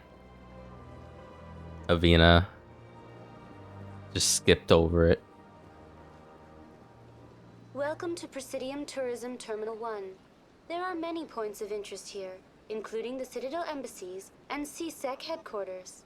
On the far end of this level, you can see the Citadel Tower, where the Council meets regularly to discuss matters of interstellar importance. I want to know more about Citadel security. Citadel security serves as law enforcement for all regions of the Citadel, though the majority of officers serve in the wards. Executor Palin, a Turian, is the current head of CSEC, but individuals from virtually every species across Citadel space serve as officers beneath him. If you wish to learn more, Executor Palin's office is located in the CSEC headquarters just across the lobby.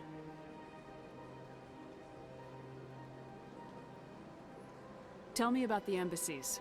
Each species in Citadel space important enough to be consulted on matters of galactic politics maintains an embassy on the Presidium. The Volus were the first non-council species to be granted an embassy, roughly 2,384 galactic standard years ago. As Citadel space has expanded, more embassies have been added. The most recently added embassy belongs to your own species, humanity. It was added 19 galactic standard years ago, despite some rather vocal opposition. Yeah.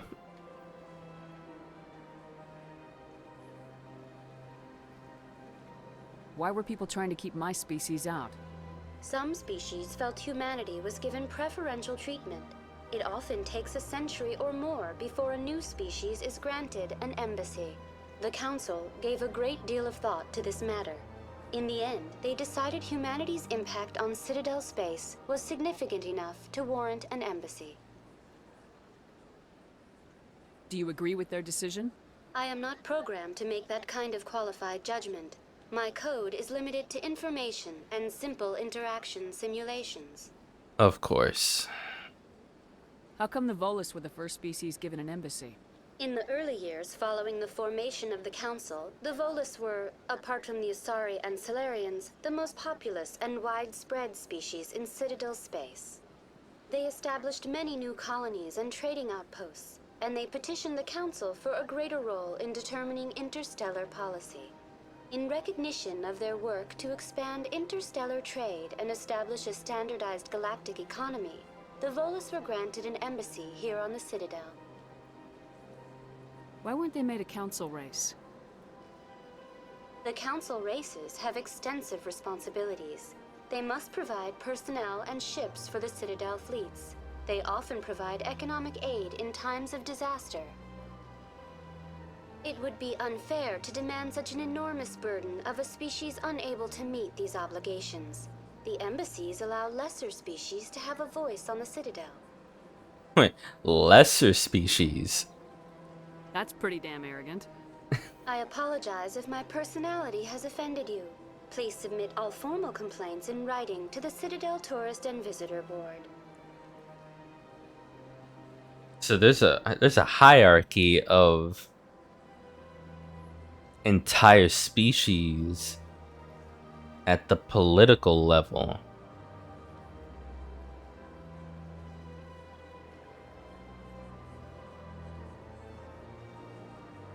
Do you know anything about specters? The term Spectre is derived from the branch of Special Tactics and Reconnaissance. Each Spectre agent is handpicked by the Council. Their primary role is preserving galactic stability and resolving volatile situations that cannot be handled through normal political channels. In this role, they are granted extraterritorial rights and jurisdictions. Spectres answer to no law or authority except the Council itself.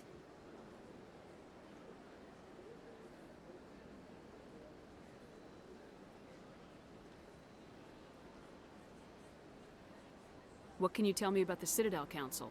Originally, the Council consisted of representatives from the Asari and Solarians, the two dominant species in Citadel space. Roughly 1,304 galactic standard years ago, Turians were invited to join the Council in recognition of the role they played during the Krogan Rebellion. Since then, the three Council races have worked together to ensure the peaceful coexistence of the galactic community, while preserving individual autonomy for each species. It can't be as simple as that. There must be problems somewhere in the system. I am not programmed to make that kind of qualified judgment. My code is limited to information and simple interaction simulations. Goodbye. Goodbye, and thank you for using Avina. Please enjoy your visit to the Citadel.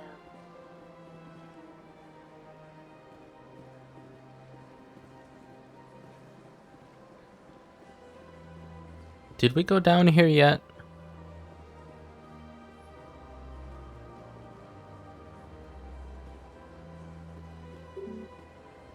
Okay. Wards.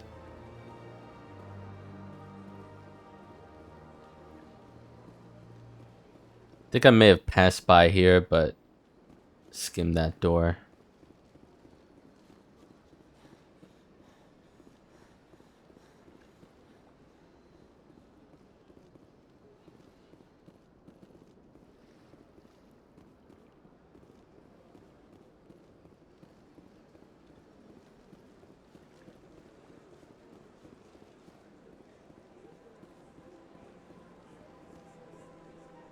Yeah, we've been here.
Is there something else I can help you with, Commander? What is this place? This is the Presidium. More specifically, you are at the Citadel. If you have more questions, please access Savina. I should be going now. Have a pleasant day.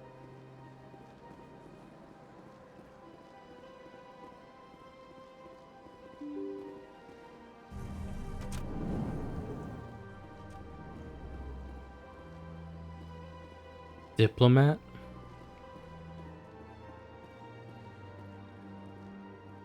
I can't believe I landed a job here. This place is fantastic. Don't you just love it here? There's so much to see and do. The ambassadors here are very respectful, except for that Volus. Yeah, that Volus has an attitude. I've met the most interesting people since I started working here. I can't believe I landed a job here. This place is fantastic. Big place. Human, delighted, welcome. It is good to meet you. To you as well. Ah, you humans are a wonderful sight here on the Citadel. It is good to see you, human. I sincerely hope you enjoy your time here. I certainly hope the other inhabitants are treating you well, human. Inhabitants. Human, delighted, welcome. It is good to meet you. Diplomatic archive.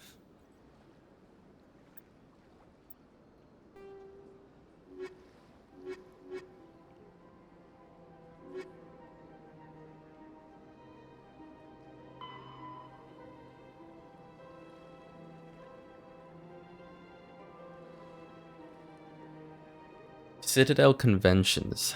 These diplomatic talks occurred in the wake of the Krogan rebellions as a response to the destruction of the conflict and an attempt to distance the Council from the brutal Krogan warfare. The conventions regulate the use of weapons of mass destruction. A WMD causes environmental alteration to a world. A bomb that produces a large crater is not considered a WMD. A bomb that causes a nuclear winter is. Use of WMD is forbidden on garden worlds like Earth, with ecospheres that can readily support a population. If a habitable world is destroyed, it will not be replaced for millions of years. Conventions do not forbid the use of WMDs on hostile worlds or in sealed space station environments.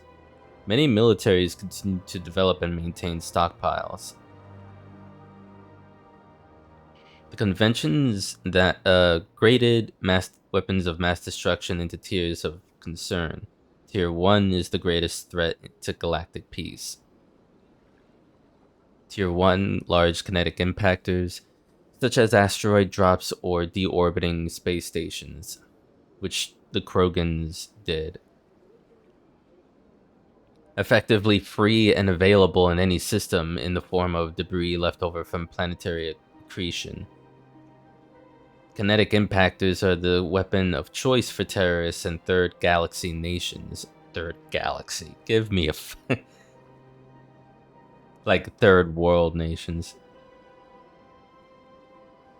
Tier 2, uncontrolled self-replicating weapons, such as nanotechnology, viral or bacteriological organisms, von Neumann devices, and destructive computer viruses. These weapons can lie dormant for millennia, waiting for a careless visitor to carry them onto another world.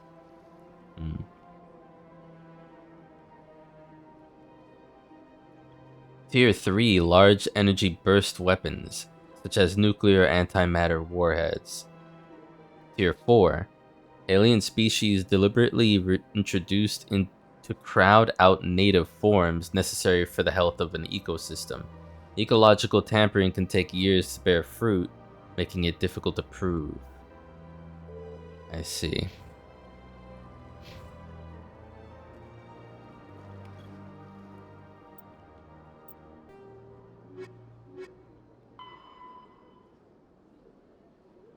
The Treaty of Pharixen.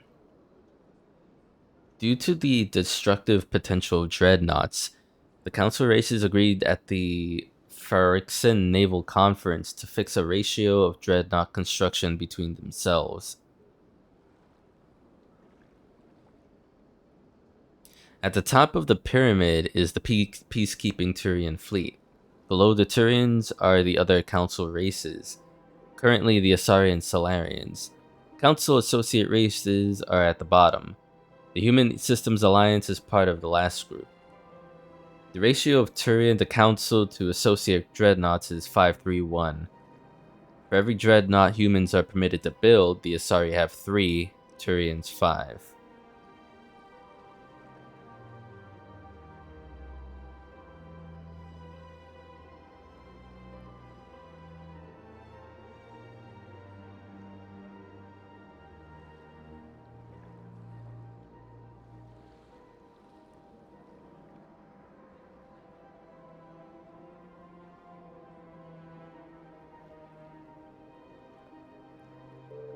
Huh. Wonder if we'll see a dreadnought in action then.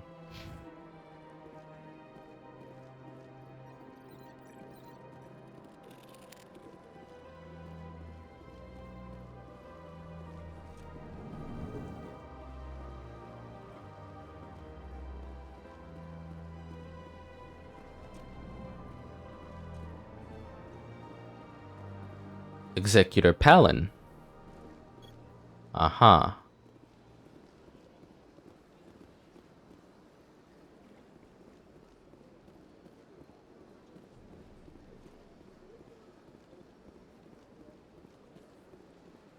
We have a computer console. Let me talk to Palin first.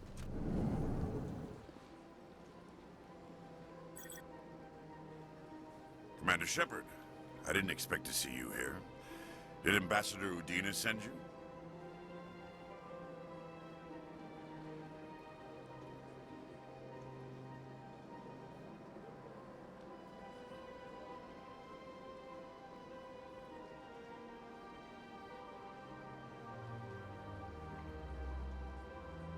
I came on my own. I need information. You humans are always so curious, always sticking your fingers into someone else's pie. Is that the right expression? Never mind. Forget I asked. Was there something you needed, Commander?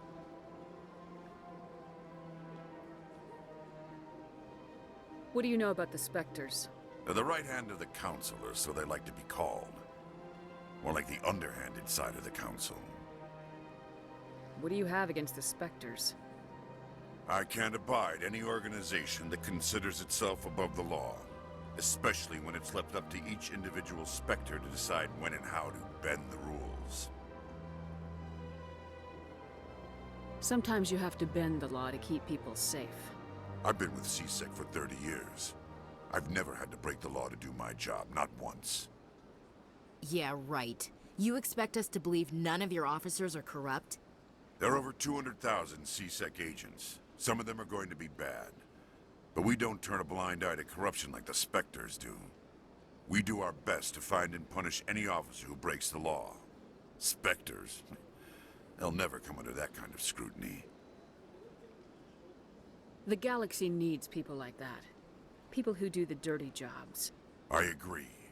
But they need to be held to a higher standard. They need to be accountable.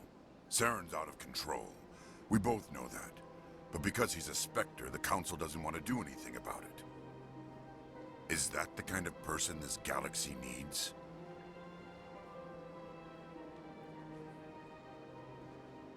But not all Spectres are like Saren.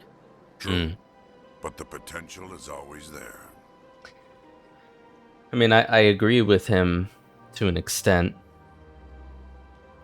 There's always going to be that group between the seams that are inconveniently needed to do things no one else wants to do. Tell me about CSEC. CSEC provides necessary police and security services throughout the Citadel. We're a civilian government agency, though many of our members have had military training. Of course, as the CSEC representative to the Council, I spend most of my time liaising between the two. I get the feeling you're not too fond of humans. No, I just don't trust your kind. Not yet. You humans are eager to take all the power you can get, and you're being given a lot. If the Council wants to make humanity their new favorite pet, that's their business.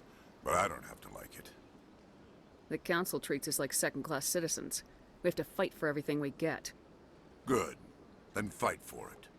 But don't expect the rest of us to just sit back and let you take it. I'm a busy man, Commander. Are we done here? He got uncomfortable there. Tell me about your investigation into Saren. Sorry, Commander. I don't make a habit of giving out details about ongoing investigations. Then can you tell me what you know about Garrus?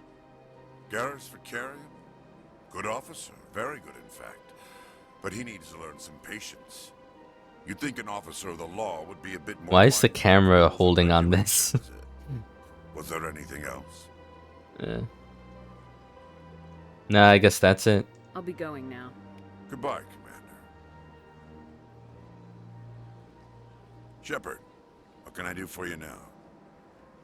I'll be going now. Goodbye, Commander. Let me see something on that journal real quick. Oh, why am I even looking at the journal? That wasn't... That conversation from Udine, I don't even remember. But yeah, Udina's office. No, it was the Volus and Elcor office that was like, hey, this person, can you talk to them? And I completely forgot who that person was and what they wanted, but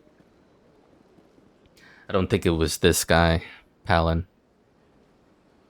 Was it Palin or Palin?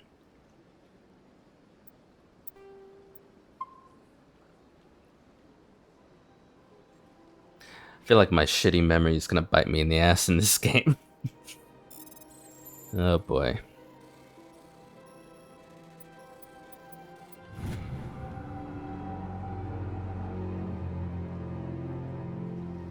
Why the creepy music? Diplomatic advisory warning. The following message was transmitted from an untraceable account to multiple recipients across the extranet. Further monitoring of the situation is warranted.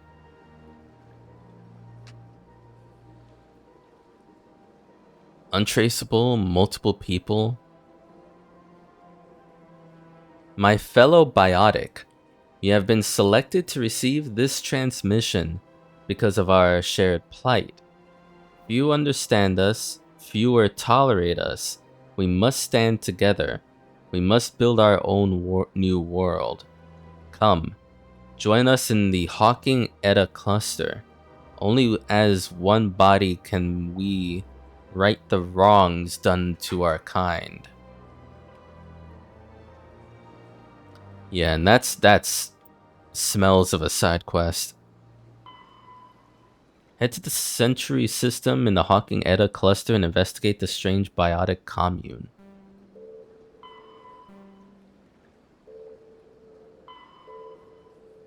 You discovered a strange transmission discussing some sort of biotic commune.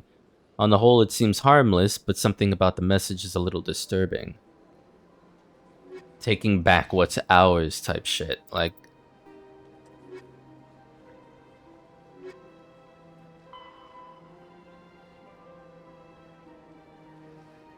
Citadel Security is a volunteer police service answering to the Citadel Council. 200,000 constables of CSEC are responsible for maintaining public order in the densely populated Citadel.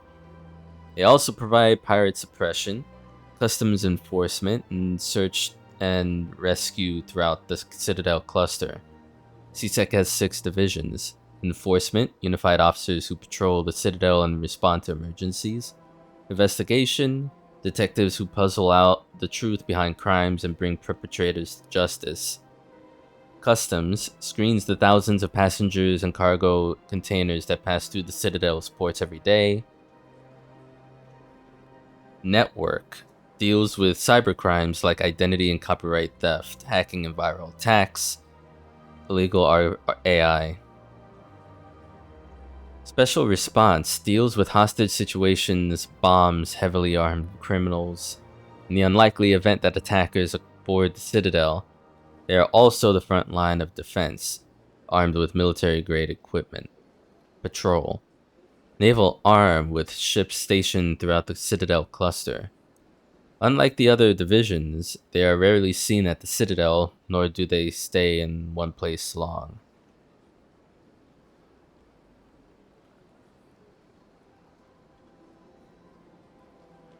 Joining CSEC is prestigious. Applications must be sponsored by a Citadel Counselor or the Ambassador of an Associate Council race. Generally, applicants have many years of distinguished service in the military or police forces of their nation, but an inexperienced applicant with demonstrable talent will be fairly considered. CSEC and inspectors are often at odds. Many CSEC members, notably current executive Venari Palin, I said it weird, like Palin, believe that allowing specters to be above the law is a dangerous practice. The actions of Saren Arterius lend credence to this position.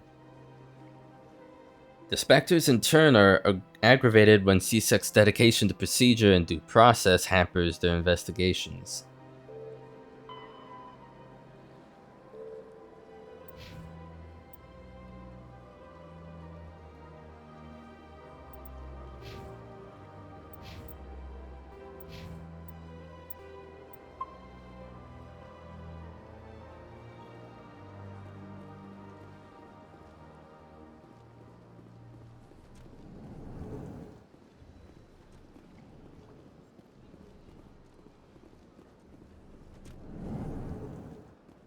Oh, hello.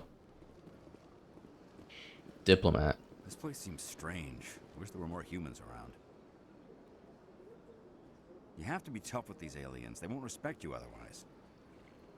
It's good to see another human face around here. If I have to listen to another Hanar take 20 minutes to say the simplest thing, I think I'll scream.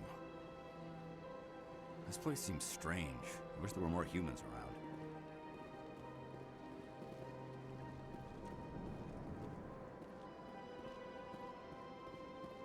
Nasana. I don't have time to talk now. I'm very busy. I don't have time to talk now. I'm very busy. I don't have time to talk now. I'm very busy. Were you the person that Volus character wanted? Don't believe the rumors. The consort would never reveal her secrets. Of course she would. She'd be tossed out the nearest airlock if she did.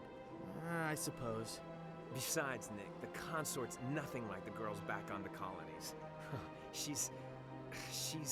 You don't have to do it with her. You can just talk to her if you want. Is that all you did, Jazz? Just talk? I didn't say that.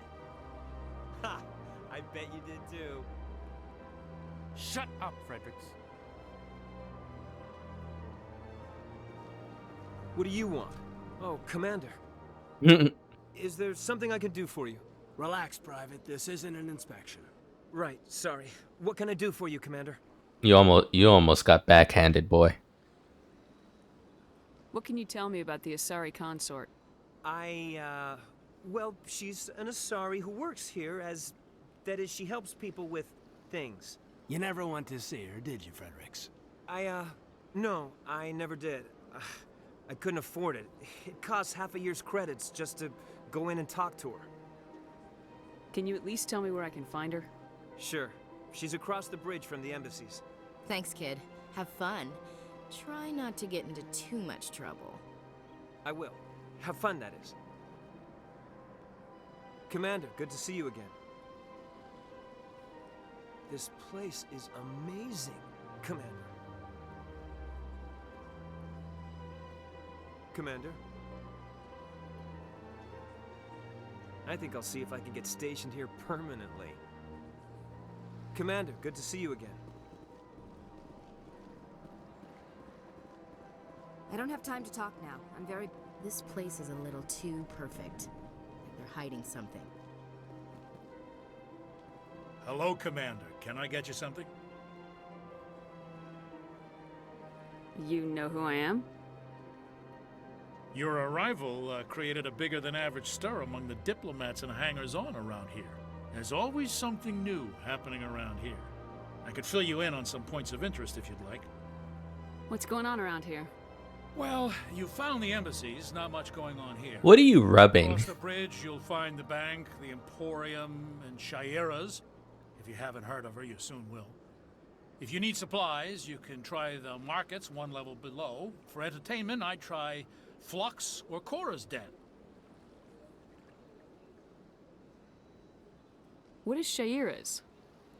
The consort, she entertains clients who can afford her services. Right, Most of the right. diplomats and ambassadors have visited her at one time or another. She's a very powerful woman, but also very respected. Tell me about Flux and Cora's Den. Well, Flux has gambling and dancing, certainly more lively than this place. Cora's Den, on the other hand, well, let's just say it's livelier and deadlier, all at the same time.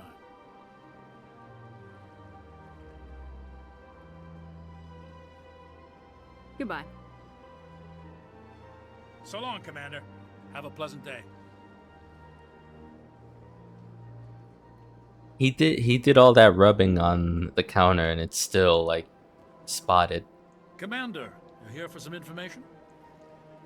Goodbye. Goodbye. So long, Commander. Have a pleasant day.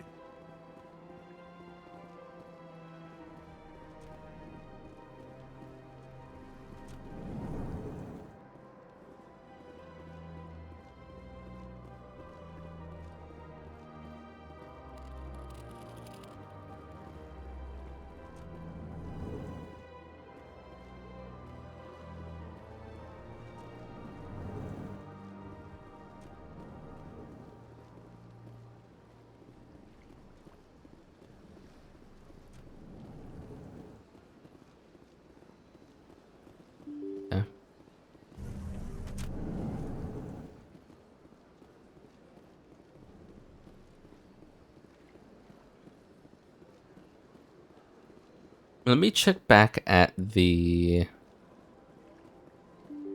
Volus ambassador.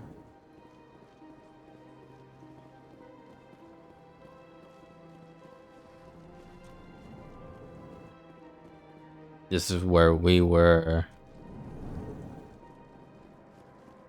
Okay, dude. Ah, the Earth Clan again. What is it now? You know, this voice and the way he said that reminds me of Vulcan Raven from Metal Gear Solid. I wonder if it's the same voice actor. Goodbye, Ambassador. Yes, yes. Good day, Earth Clan. Strange greeting, human. This is really not a good time. You seem distressed. Is there something I can do to help?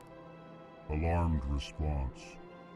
You overheard that, did you? This is all going so wrong. Yeah, it's back to the consort. Sorry, consort's fault. It's back to the Asari consorts thing. Okay. And knowing that it's services that she offers of varying types, I could see how this can be sensitive to him. What did this Asari do to get you so upset? I cannot speak more about this problem. It is too sensitive. Compromise my authority as a diplomat. She has compromised my authority as a diplomat. Where can I find this Asari consort? She is across the bridge from here. Her offices are easy enough to spot. Good day, human. Cross the bridge from here. Have I already been in and I just didn't realize? Also, are you good? Asari? Diplomat? Okay, C-Sec, no. Citadel Tower, no. We're meant to be crossing a bridge. This is that bridge, okay.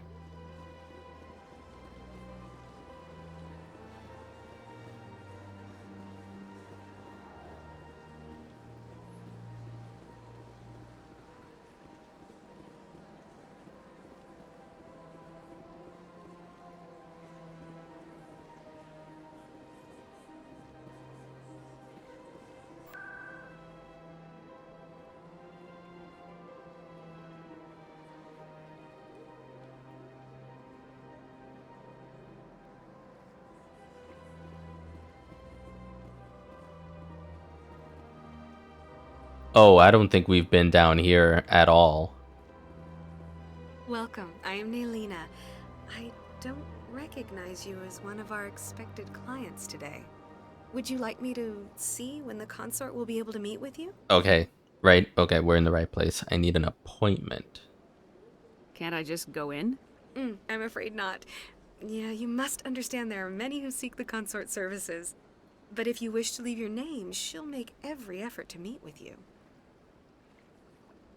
Commander Shepard, with the Alliance Navy. Excellent. You should hear something in 3 or 4 months.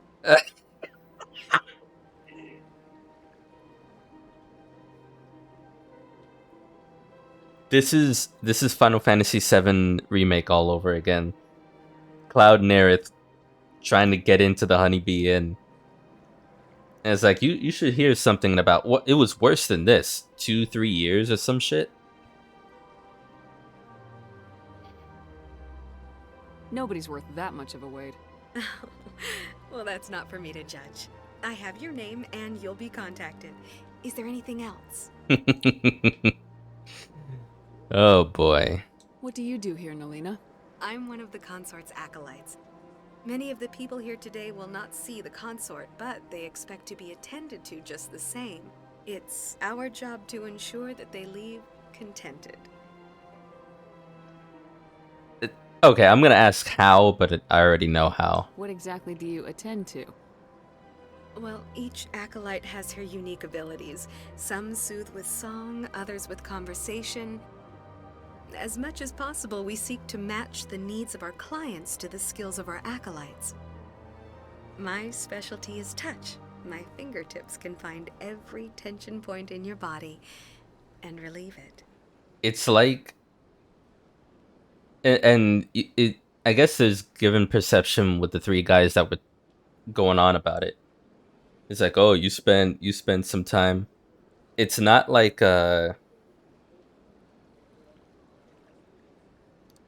it's not an escort. It's like everything that would in an act be unique to giving you pleasure, and it's not restrictive to any one way. It's could be anything and everything.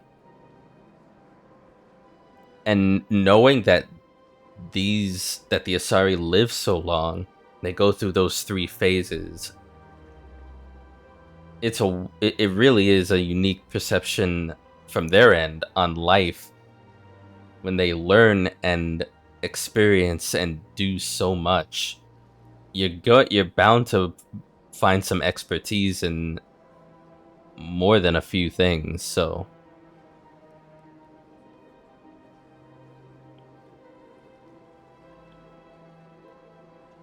I mean, I'm gonna say it sounds interesting because it is, but I'd like to try out your services. Excellent. I'll add you to our client list. We should be able to see you in 3 or 4 months. 3 or 4 months. Again, Nobody's worth that much of a wait. Well, that's not for me to judge. I have your name and you'll be contacted. Is there anything else? What do you do here, Nalina? I'm one of the consort's acolytes. Many of the people here today will not see the consort, but they expect to be attended to just the same. I forget there was It's another our option. job to ensure that they leave contented. Okay, never mind. What is the consort? What does she do? It's difficult to explain. She's many things to many people, and something different for each. Some seek her for advice, some for entertainment, others still for pleasure. Most of the time, our clients won't realize what they were seeking until after she has provided it for them. Yeah, I can see that. You're gonna be galactical about your specialties, then there's certain species that'll have no idea what life experiences can give them from another person like the consort until they experience it, because they won't be able to get it from their own cultures. You make her sound like some kind of oracle. No, not in the usual sense. She's merely a woman with remarkable compassion and a generous spirit. I suggest you make an appointment and see for yourself. I think I'm done here. Oh, well, I hope you'll return again in the future. We always enjoy seeing new clients. Nalina. Yes, Shaira? Send the commander up to see me. I wish to speak with her. Wait. Yes, of course, mistress. I was supposed to wait 3 or 4 months. Huh. It appears the consort has taken notice of you. She'd like to meet with you now. What does she want to see me for? I don't know. You'll have to ask her yourself. Just head upstairs. She'll be waiting for you.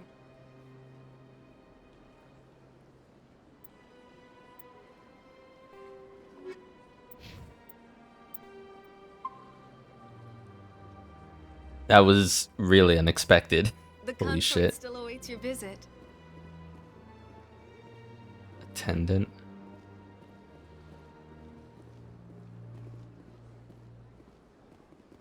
Client. I see even the humans find the consort irresistible. An hour here is better than a year on leave. Really? If only I could afford to come more often. No questions now. I'm trying to relax. I see even the humans find the consort irresistible.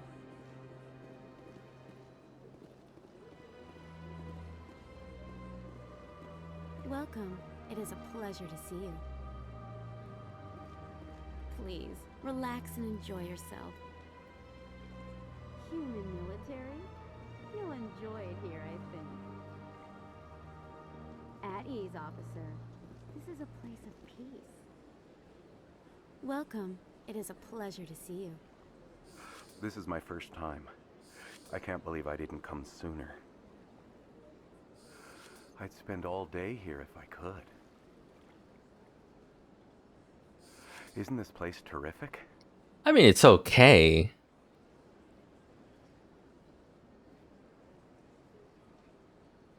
I mean, outside looks better than this room, but sure. This is the most relaxed I've been in days. This is my first time. I can't believe I didn't come sooner. You're with the Alliance? My brother's a private back on Earth.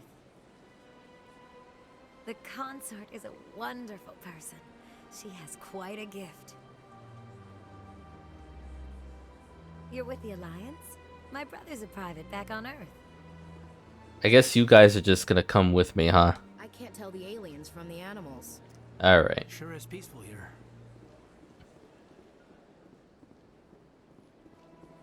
I can't tell the aliens from the animals. Like, girl, have you not noticed the people I've been talking to? I'm sure you'll know. I'm sure you'll notice the distinction.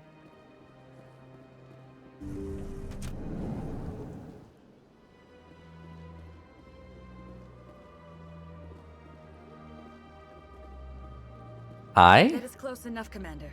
I've heard Okay. a great many things about you since your arrival here in our citadel.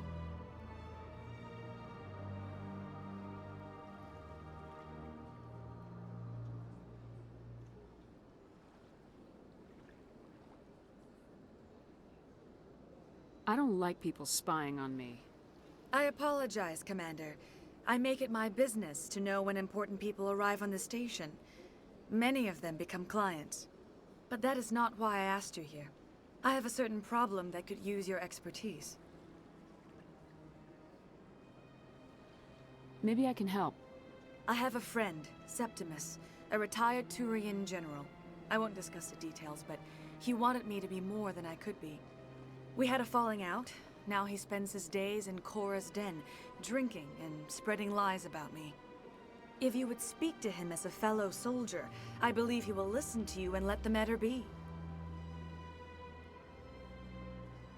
What happened between you? I respect his privacy too much to go into the details.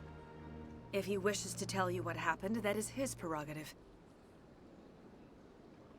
What exactly do you want me to tell him? Appeal to his sense of honor. Remind him of his position as a general. If you can convince him to stop spreading lies about me, I would be very grateful. You very touchy-feely. Now I must ask you to take your leave. I have many clients waiting to see me. Alright, see you in 3 or 4 months, I guess. Please, Commander. I ask that you return to me only after you have spoken with Septimus. Please, Commander. I ask that you return to me only after you have spoken with Septimus. What a way to just fall ass backwards into a side quest like that. The Asari consort Shaira has asked you to speak to General Septimus.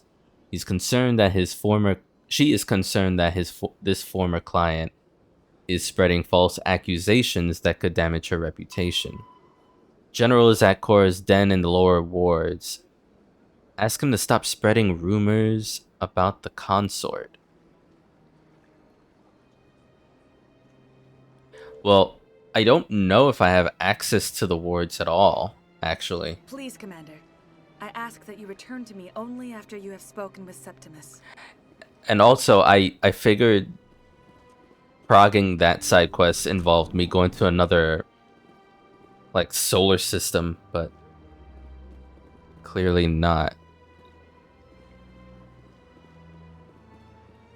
Take a seat if you like. It may be a while. The consort is very busy right now. The consort is a wonderful person. She has quite a gift. I mean, she touched my face. She rubbed her face with mine. I'm sure that was a sensual experience, but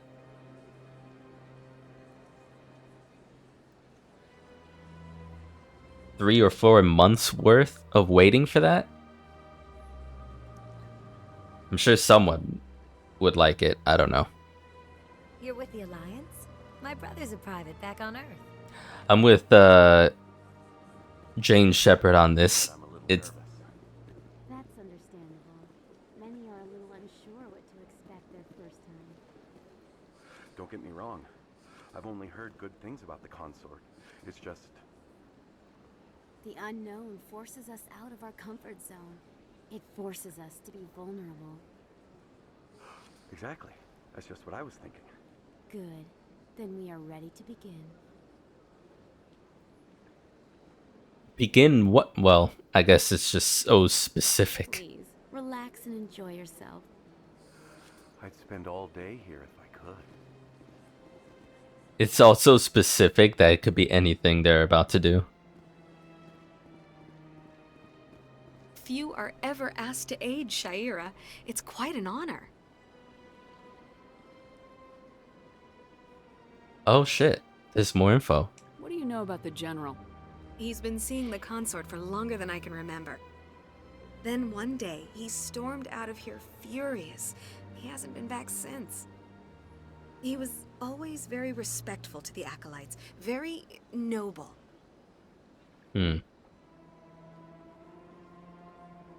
What is the consort? What does she do? It's difficult to explain. She's many things. Some seek her for advice, some for Most of the time, our clients won't realize what they were seeking until after she has provided it for them. What do you do here, Nalina? I'm one of the consort's acolytes. Many of the people here today will not see. It's our job to ensure that they leave contented. I think I'm done here. Of course. Come back anytime. Well, that was a thing that happened. Lower awards, I don't believe I have access to yet.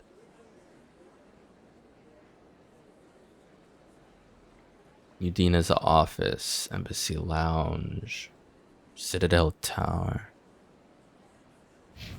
I mean, this fast travel bit.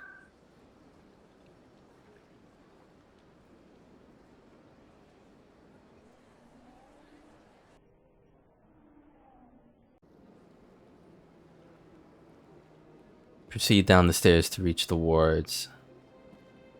But that elevator is not going to be accessible. So that's a side quest. I would imagine after a certain point when you gain access to the rest of the whole area, you can actually get some things done, but I'm exploring in places I don't really need to be yet. But then the game is just letting me do it anyways, to an extent. Did you just go ee? Or like beep beep beep beep?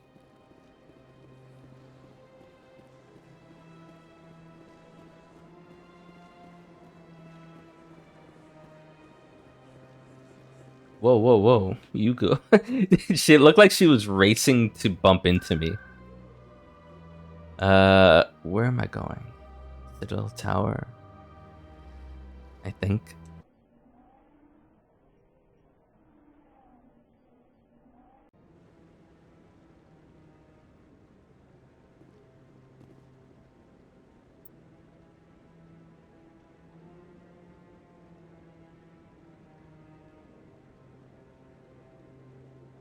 So up this way.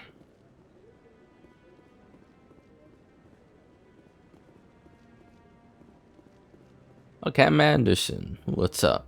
The hearing's already started. Come on. I think I'll let whatever happens play out, is a matter of some and then call it for the night. to indicate Saren was involved in any way. The investigation by Citadel Security turned up no evidence to support your charge of treason. An eyewitness saw him kill Nihilus in cold blood. We've read the Eden Prime reports, Ambassador. The testimony of one traumatized dock worker is hardly compelling proof. I resent these accusations. Nihilus was a fellow Spectre and a friend. That just let you catch him off guard. Captain Anderson, You always seem to be involved when humanity makes false charges against me. And this must be your protege, Commander Shepard. The one who let the beacon get destroyed.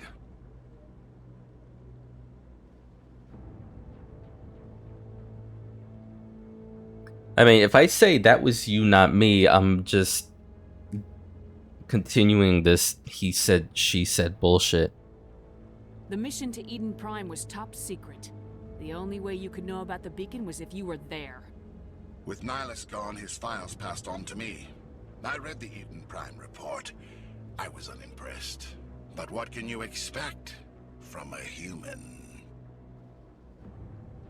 Insults? Typical. Saren despises humanity. That's why he attacked Eden Prime. Your species needs to learn its place, Shepard. You're not ready to join the Council. You're not even ready to join the Spectres. He has no right to say that. That's not his decision. Shepard's admission into the Spectres is not the purpose of this meeting. This meeting has no purpose. The humans are wasting your time, Counselor, and mine. Quit protecting him. No, I'll find proof. How about we actually find proof then? You can't hide behind the Council forever. There is still one outstanding issue. Commander Shepard's vision. It may have been triggered by the beacon. Are we allowing dreams into evidence now? How can I defend my innocence against this kind of testimony? I agree. Our judgment must be based on facts and evidence, not wild imaginings and reckless speculation. Do you have anything else to add, Commander Shepard?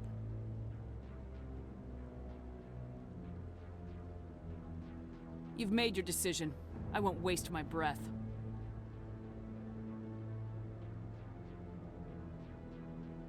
The Council has found no evidence of any connection between Saren and the Geth.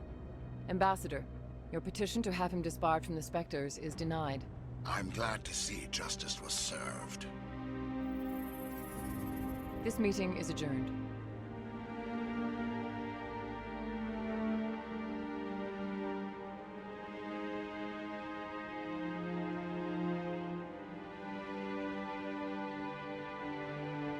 It was a mistake bringing you into that hearing, Captain. You and Saren have too much history. It made the Council question our motives. I know Saren. He's working with the Geth for one reason. To exterminate the entire human race. Every colony we have is at risk. Every world we control is in danger. Even Earth isn't safe. Yeah, how do you know Saren? Tell me about this history between you and Saren. I worked with him on a mission a long time ago. Things went bad. Real bad. We shouldn't talk about this here. But I know what he's like. And he has to be stopped. We need to deal with Saren ourselves. As a Spectre, he's virtually untouchable. We need to find some way to expose him. What about Garrus, that CSEC investigator? We saw him arguing with the Executor. That's right. He was asking for more time to finish his report. Seems like he was close to finding something on Saren. Any idea where we could find him? I have a contact in CSEC who can help us track Garrus down. His name is Harkin. Forget it. They suspended Harkin last month, drinking on the job. I won't waste my time with that loser. You won't have to. I don't want the Council using your past history with Saren as an excuse to ignore anything we turn up. Shepard will handle this. You can't just cut Captain Anderson out of this investigation. The ambassador's right. I need to step aside. I need to take care of some business. Captain, meet me in my office later. Harkin's probably getting... I mean, fair, but... It's a dingy little club in the lower section of the wards.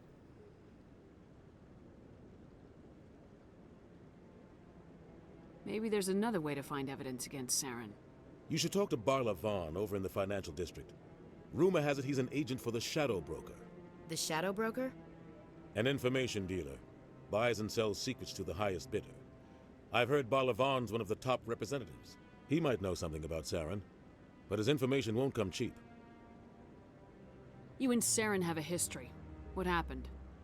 About 20 years ago, I was part of a mission in the Skillian Verge. I was working with Saren to find and remove a known terrorist threat. Saren eliminated his target, lot of people died along the way. Innocent people. And the official records just covered it all up. But I saw how he operates.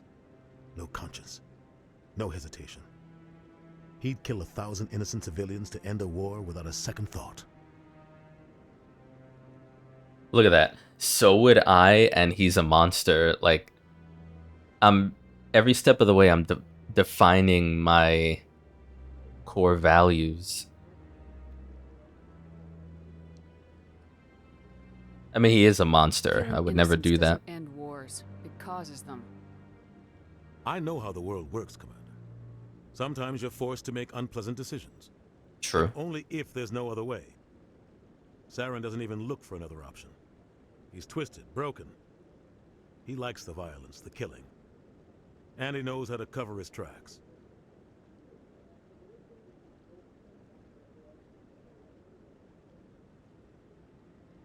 Our ambassador doesn't seem to get along with the council. He's just frustrated. The Council's always preaching that we need to be part of the galactic community. But for them, it's a one-way street. They want us to expand and settle unstable regions like the Skillian Verge and the Attican Traverse. But when we run into trouble, they don't want to help us out. Everyone knows it's only a matter of time until we get a seat on the Council. The ambassador just thinks it should happen sooner rather than later. And I agree.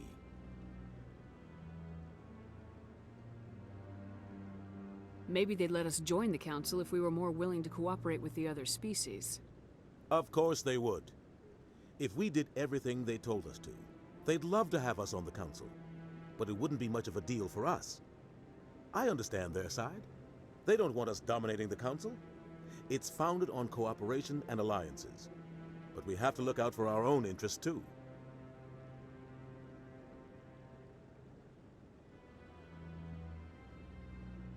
You don't think much of Harkin.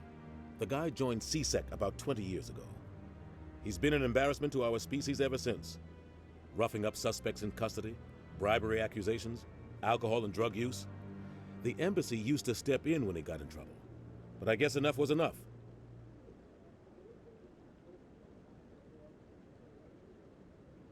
Guy's a scumbag. He should have been cut loose a long time ago. He was one of the first human CSEC officers. Guess it would have looked bad if he got fired. A lot of backroom deals were worked out over the years to keep him on the force. Politics is a dirty business sometimes, but it looks like his time's run out. We've got enough humans in CSEC now to stop protecting him.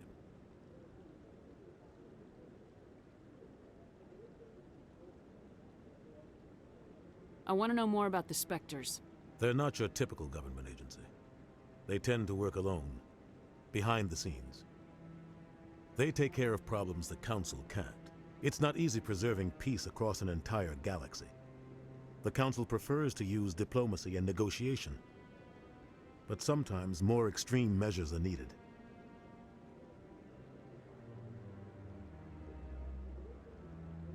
How do they decide who becomes a Spectre? You can't just apply to join. There's no training program. Spectres aren't made. They're born.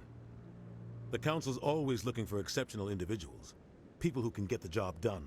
Like you. They've been watching you for years. They see something in you.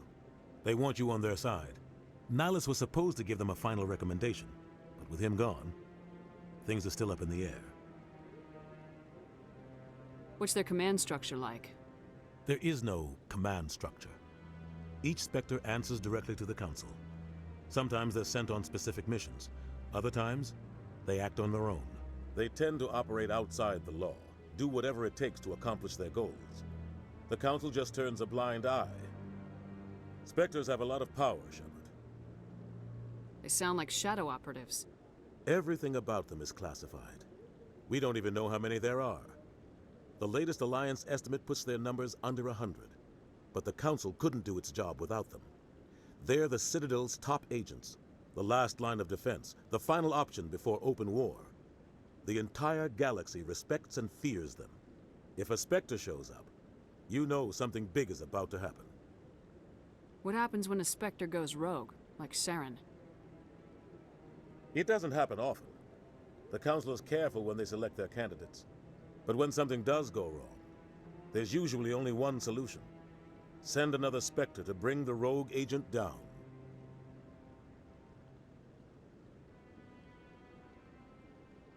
Tell me more about the Shadow Broker. He's a necessary evil of galactic politics.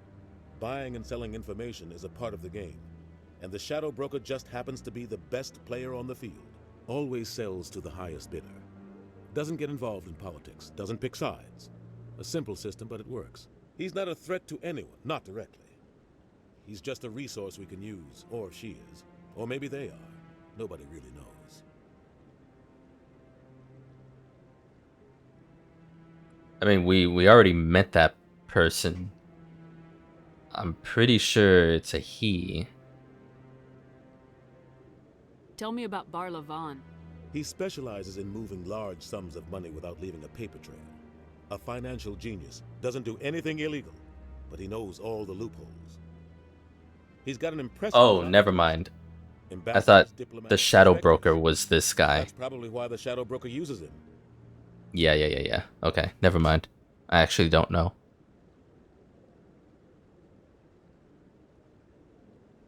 Let me get back into this real quick. You don't think much of the guy joined roughing up suspects in custody, bribery accusations, alcohol and drug use. Just to see the other side of it real quick. Step in when he got in trouble.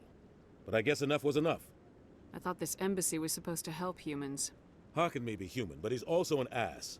He's had more than his share. He's also an ass. If the embassy wasn't protecting him, he would have been fired 15 years ago. Great line. C-Sec is better off without him.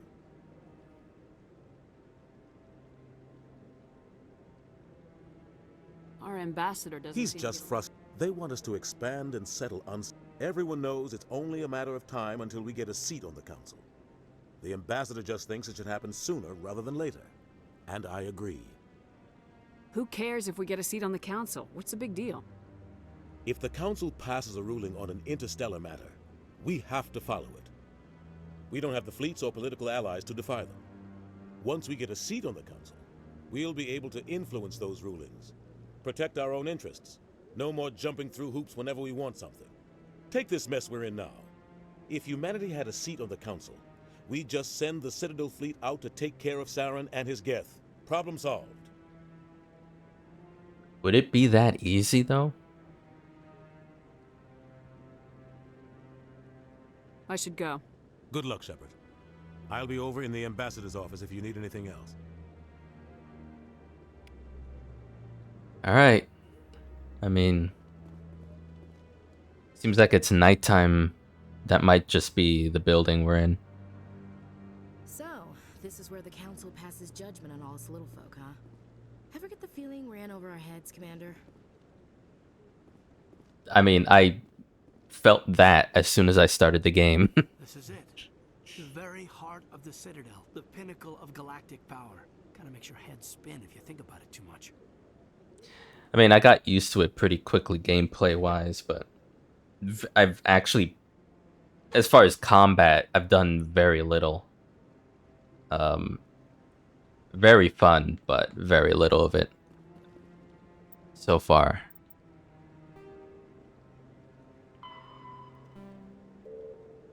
Head to the bank in the financial district of the Presidium and speak to Barla Vaughn. Garrus Vakarian, a Turian C-Sec officer, might be able to help you against Saren. Go to Cora's Den in the lower ward, speak with Harkin, a C-Sec agent who might know where Garrus can be found. You have to prove to the Citadel Council that Saren, one of their Spectre agents, has gone rogue.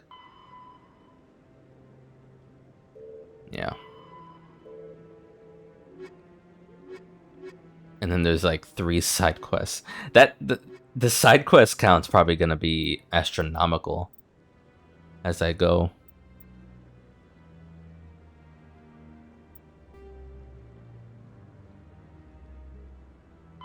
The Asari were the second species to join the Citadel. Alright, here we go. Solarians are warm-blooded amphibians with a hyperactive metabolism. Solarians think fast, talk fast, and move fast. To Solarians, other species seem sluggish and dull-witted. Unfortunately, their metabolic speed leaves them with a relatively short lifespan. Solarians over the age of 40 are a rarity.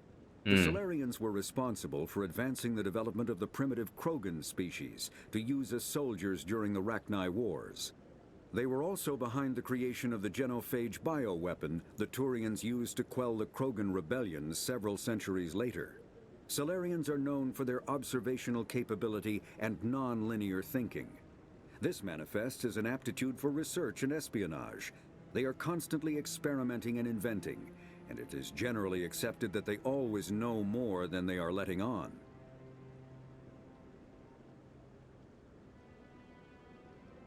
I mean, the fact that they were directly involved in the Krogan species advancement just so that they centuries later also bring about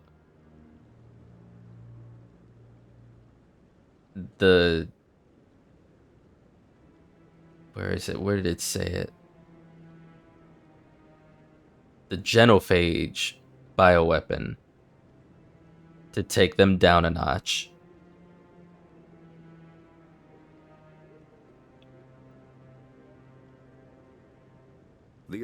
The second It's like, species to join the Citadel. I mean, I'll say this. It makes sense if you have the Krogan species to develop and advance so that you can get rid of a greater threat. The consequence of that, obviously, is in a species that doesn't develop much in all the other ways to make them a more, or not more empathetic, but less tribal species. They're going to use their new advancements to forward very primitive tendencies like advancement and expansion.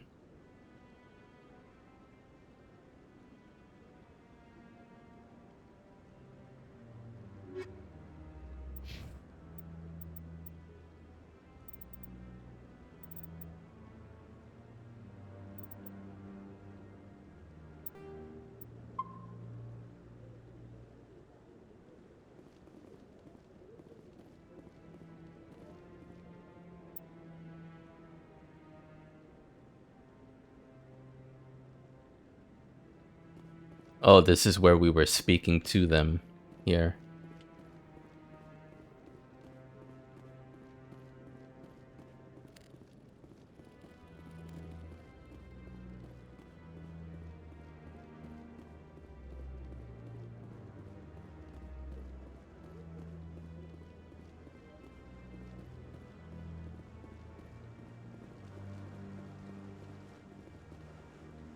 The dead end.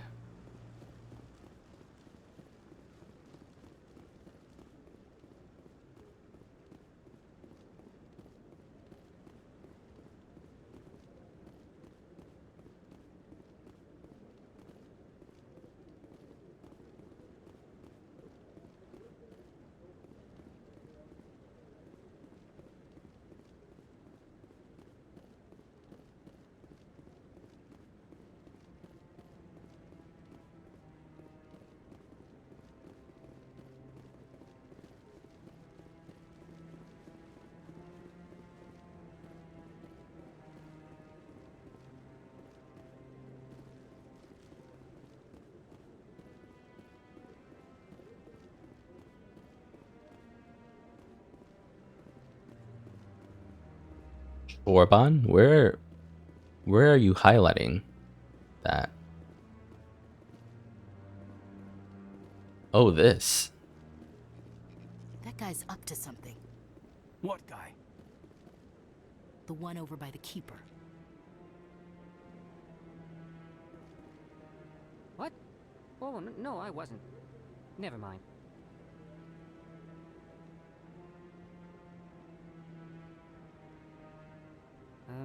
Yes, is there something you want?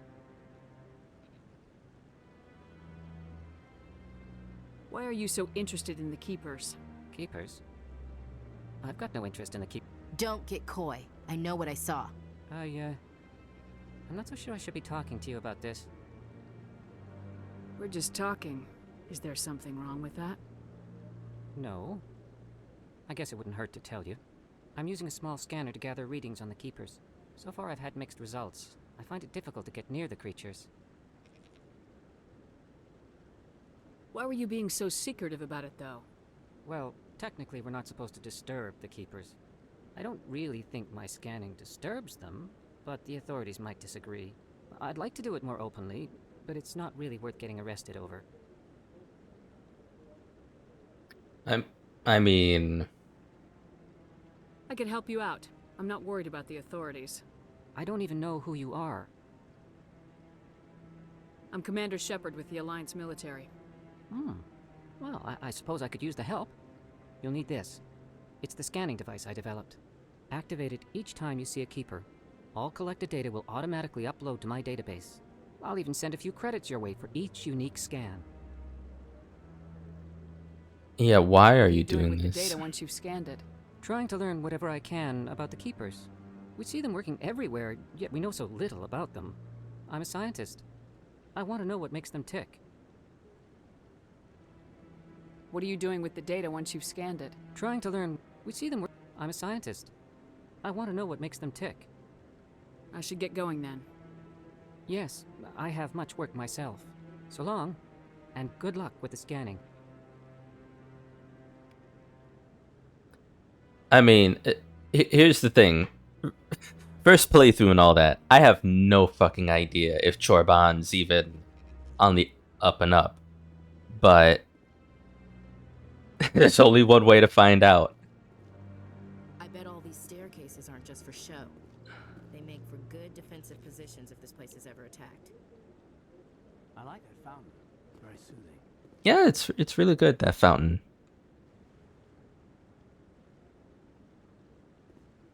That's like all the way over there. Ah, shit. Is this gonna get me arrested? Scanner 0 out of 20. Chorban, a Solarian scientist, has discovered a way to scan the keepers, but the Citadel authorities do not like people disturbing the insect-like creatures. You offered to help Chorban and he gave you his scanning device. Each time you scan a keeper, the data will be sent to him automatically. Yeah, the scanning device, every time you discover a new keeper, scanning the data will be transmitted automatically. So apparently 20 keepers, then?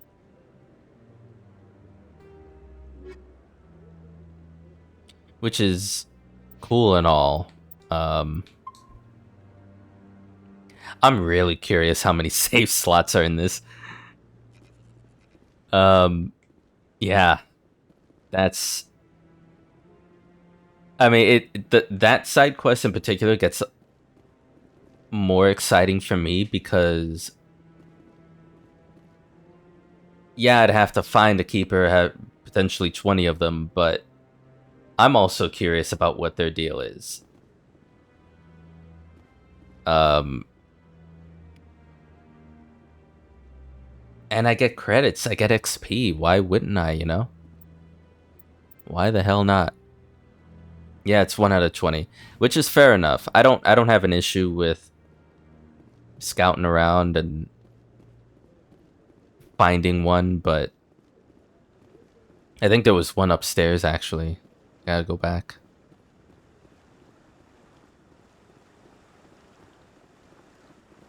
Don't mind me. Don't mind me. Have your private time. There's one there even. I'm probably not going to do all of it tonight though, because...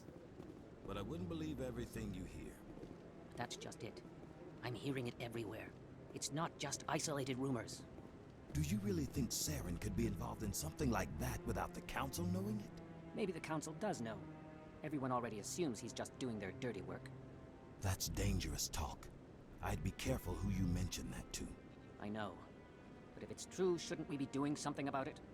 No. And I'll thank you to keep me out of it if you do. I really like the detail. Yeah, look, now they're looking at me because the conversation's over. That detail and the detail of Shepard looking at whoever's talking is a really neat detail.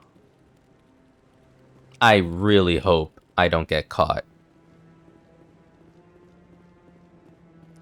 That's my main concern.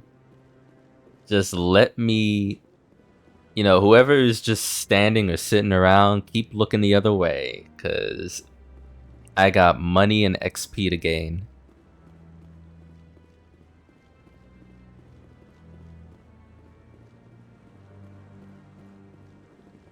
No, I'm waiting to speak with one of the Councilor's assistants. Commander? Okay, nothing. I can interact with you, but nothing really happens.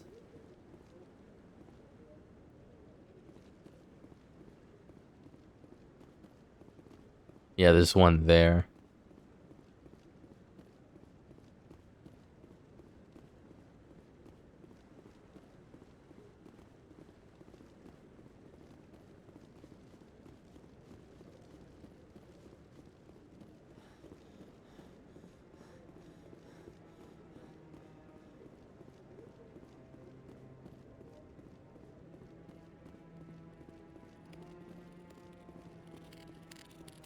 Just tap and walk away.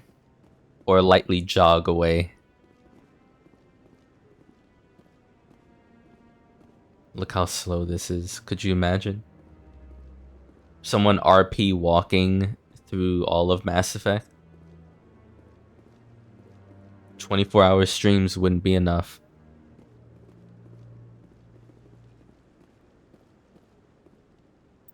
Okay, equipment, 1540 on that.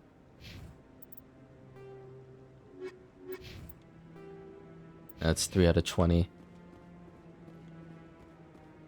It seems like when you save, it's not like Metal Gear Solid where it saves, but you end up back at the latest checkpoint, invisible checkpoint, wherever. Seems like once you save, you're at the spot and you're good. So I think that's where I'm ending it tonight. I'm excited for Friday just on the unofficial part of this investigation against Saris. Beyond the things that happened last stream with my visions rather, and Saris's denial of everything that we clearly witnessed. I want to see how this progresses, and I want to know more about was it Garrus or the guy that we want to, not Codex.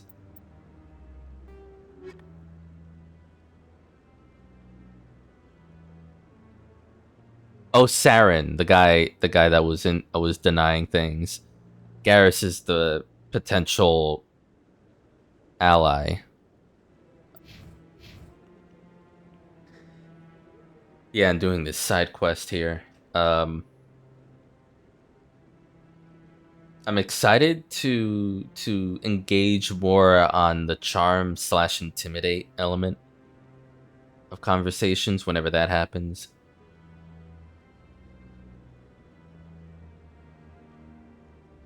Seems it just all of the. This is something that's not entirely even new for me. Like Skyrim. I mean, if you really want to go back, technically Morrowind, but not as cinematic as this. Skyrim is the closest comparison to at least Mass Effect 1 that I can find where if whether it was a side quest or part of main quest, it all felt important even if it wasn't. And by important, I mean progressing the main story toward its end. And you don't even have to finish Skyrim to figure that out. It all felt cool to be involved with whether it's other people's issues, problems, some petty bullshit. It was at least entertaining, and that's what I feel here. In Skyrim, it was all presented in first person, live, for the player to either care to focus on in conversation or not. But here, the cutscenes and the camera angles and everything feels more cinematic here for sure. And yeah, I don't know. It just overall the sci-fi political intrigue is right up my alley. I love it. I was ever since as a kid, I was raised on that kind of entertainment. So I'm really digging this. And yeah, I will see you guys Friday. Have a good night. If I don't see you, have a good rest of your week. Take care of yourselves. And I will catch you next time. Peace.